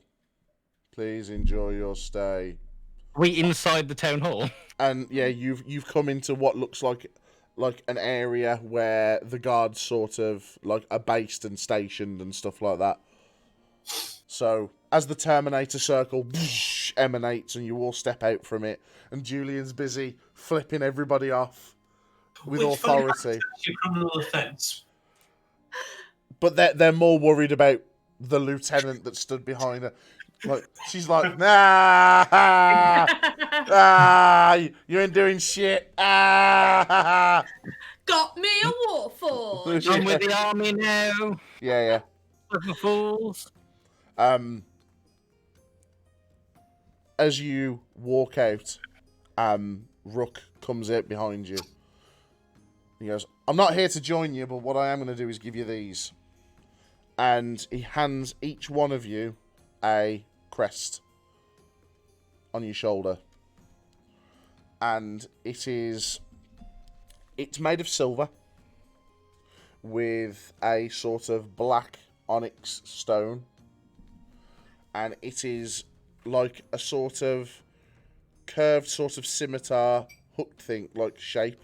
So you've got like the silver scimitar with the black gem in the middle. And those will keep you out of trouble. Especially you by the looks of thing, little one. And Sentinel, That's a good job, because I was going to make some of them. You would recognise this insignia as sort of like, not a special forces as like the SAS, but like if you're going out on military business and you've got sort of like a bit of sway, you are inducted into the Scimitar Division. Ooh. So there's a little curved blade pointing down with a little black onyx stone in the middle.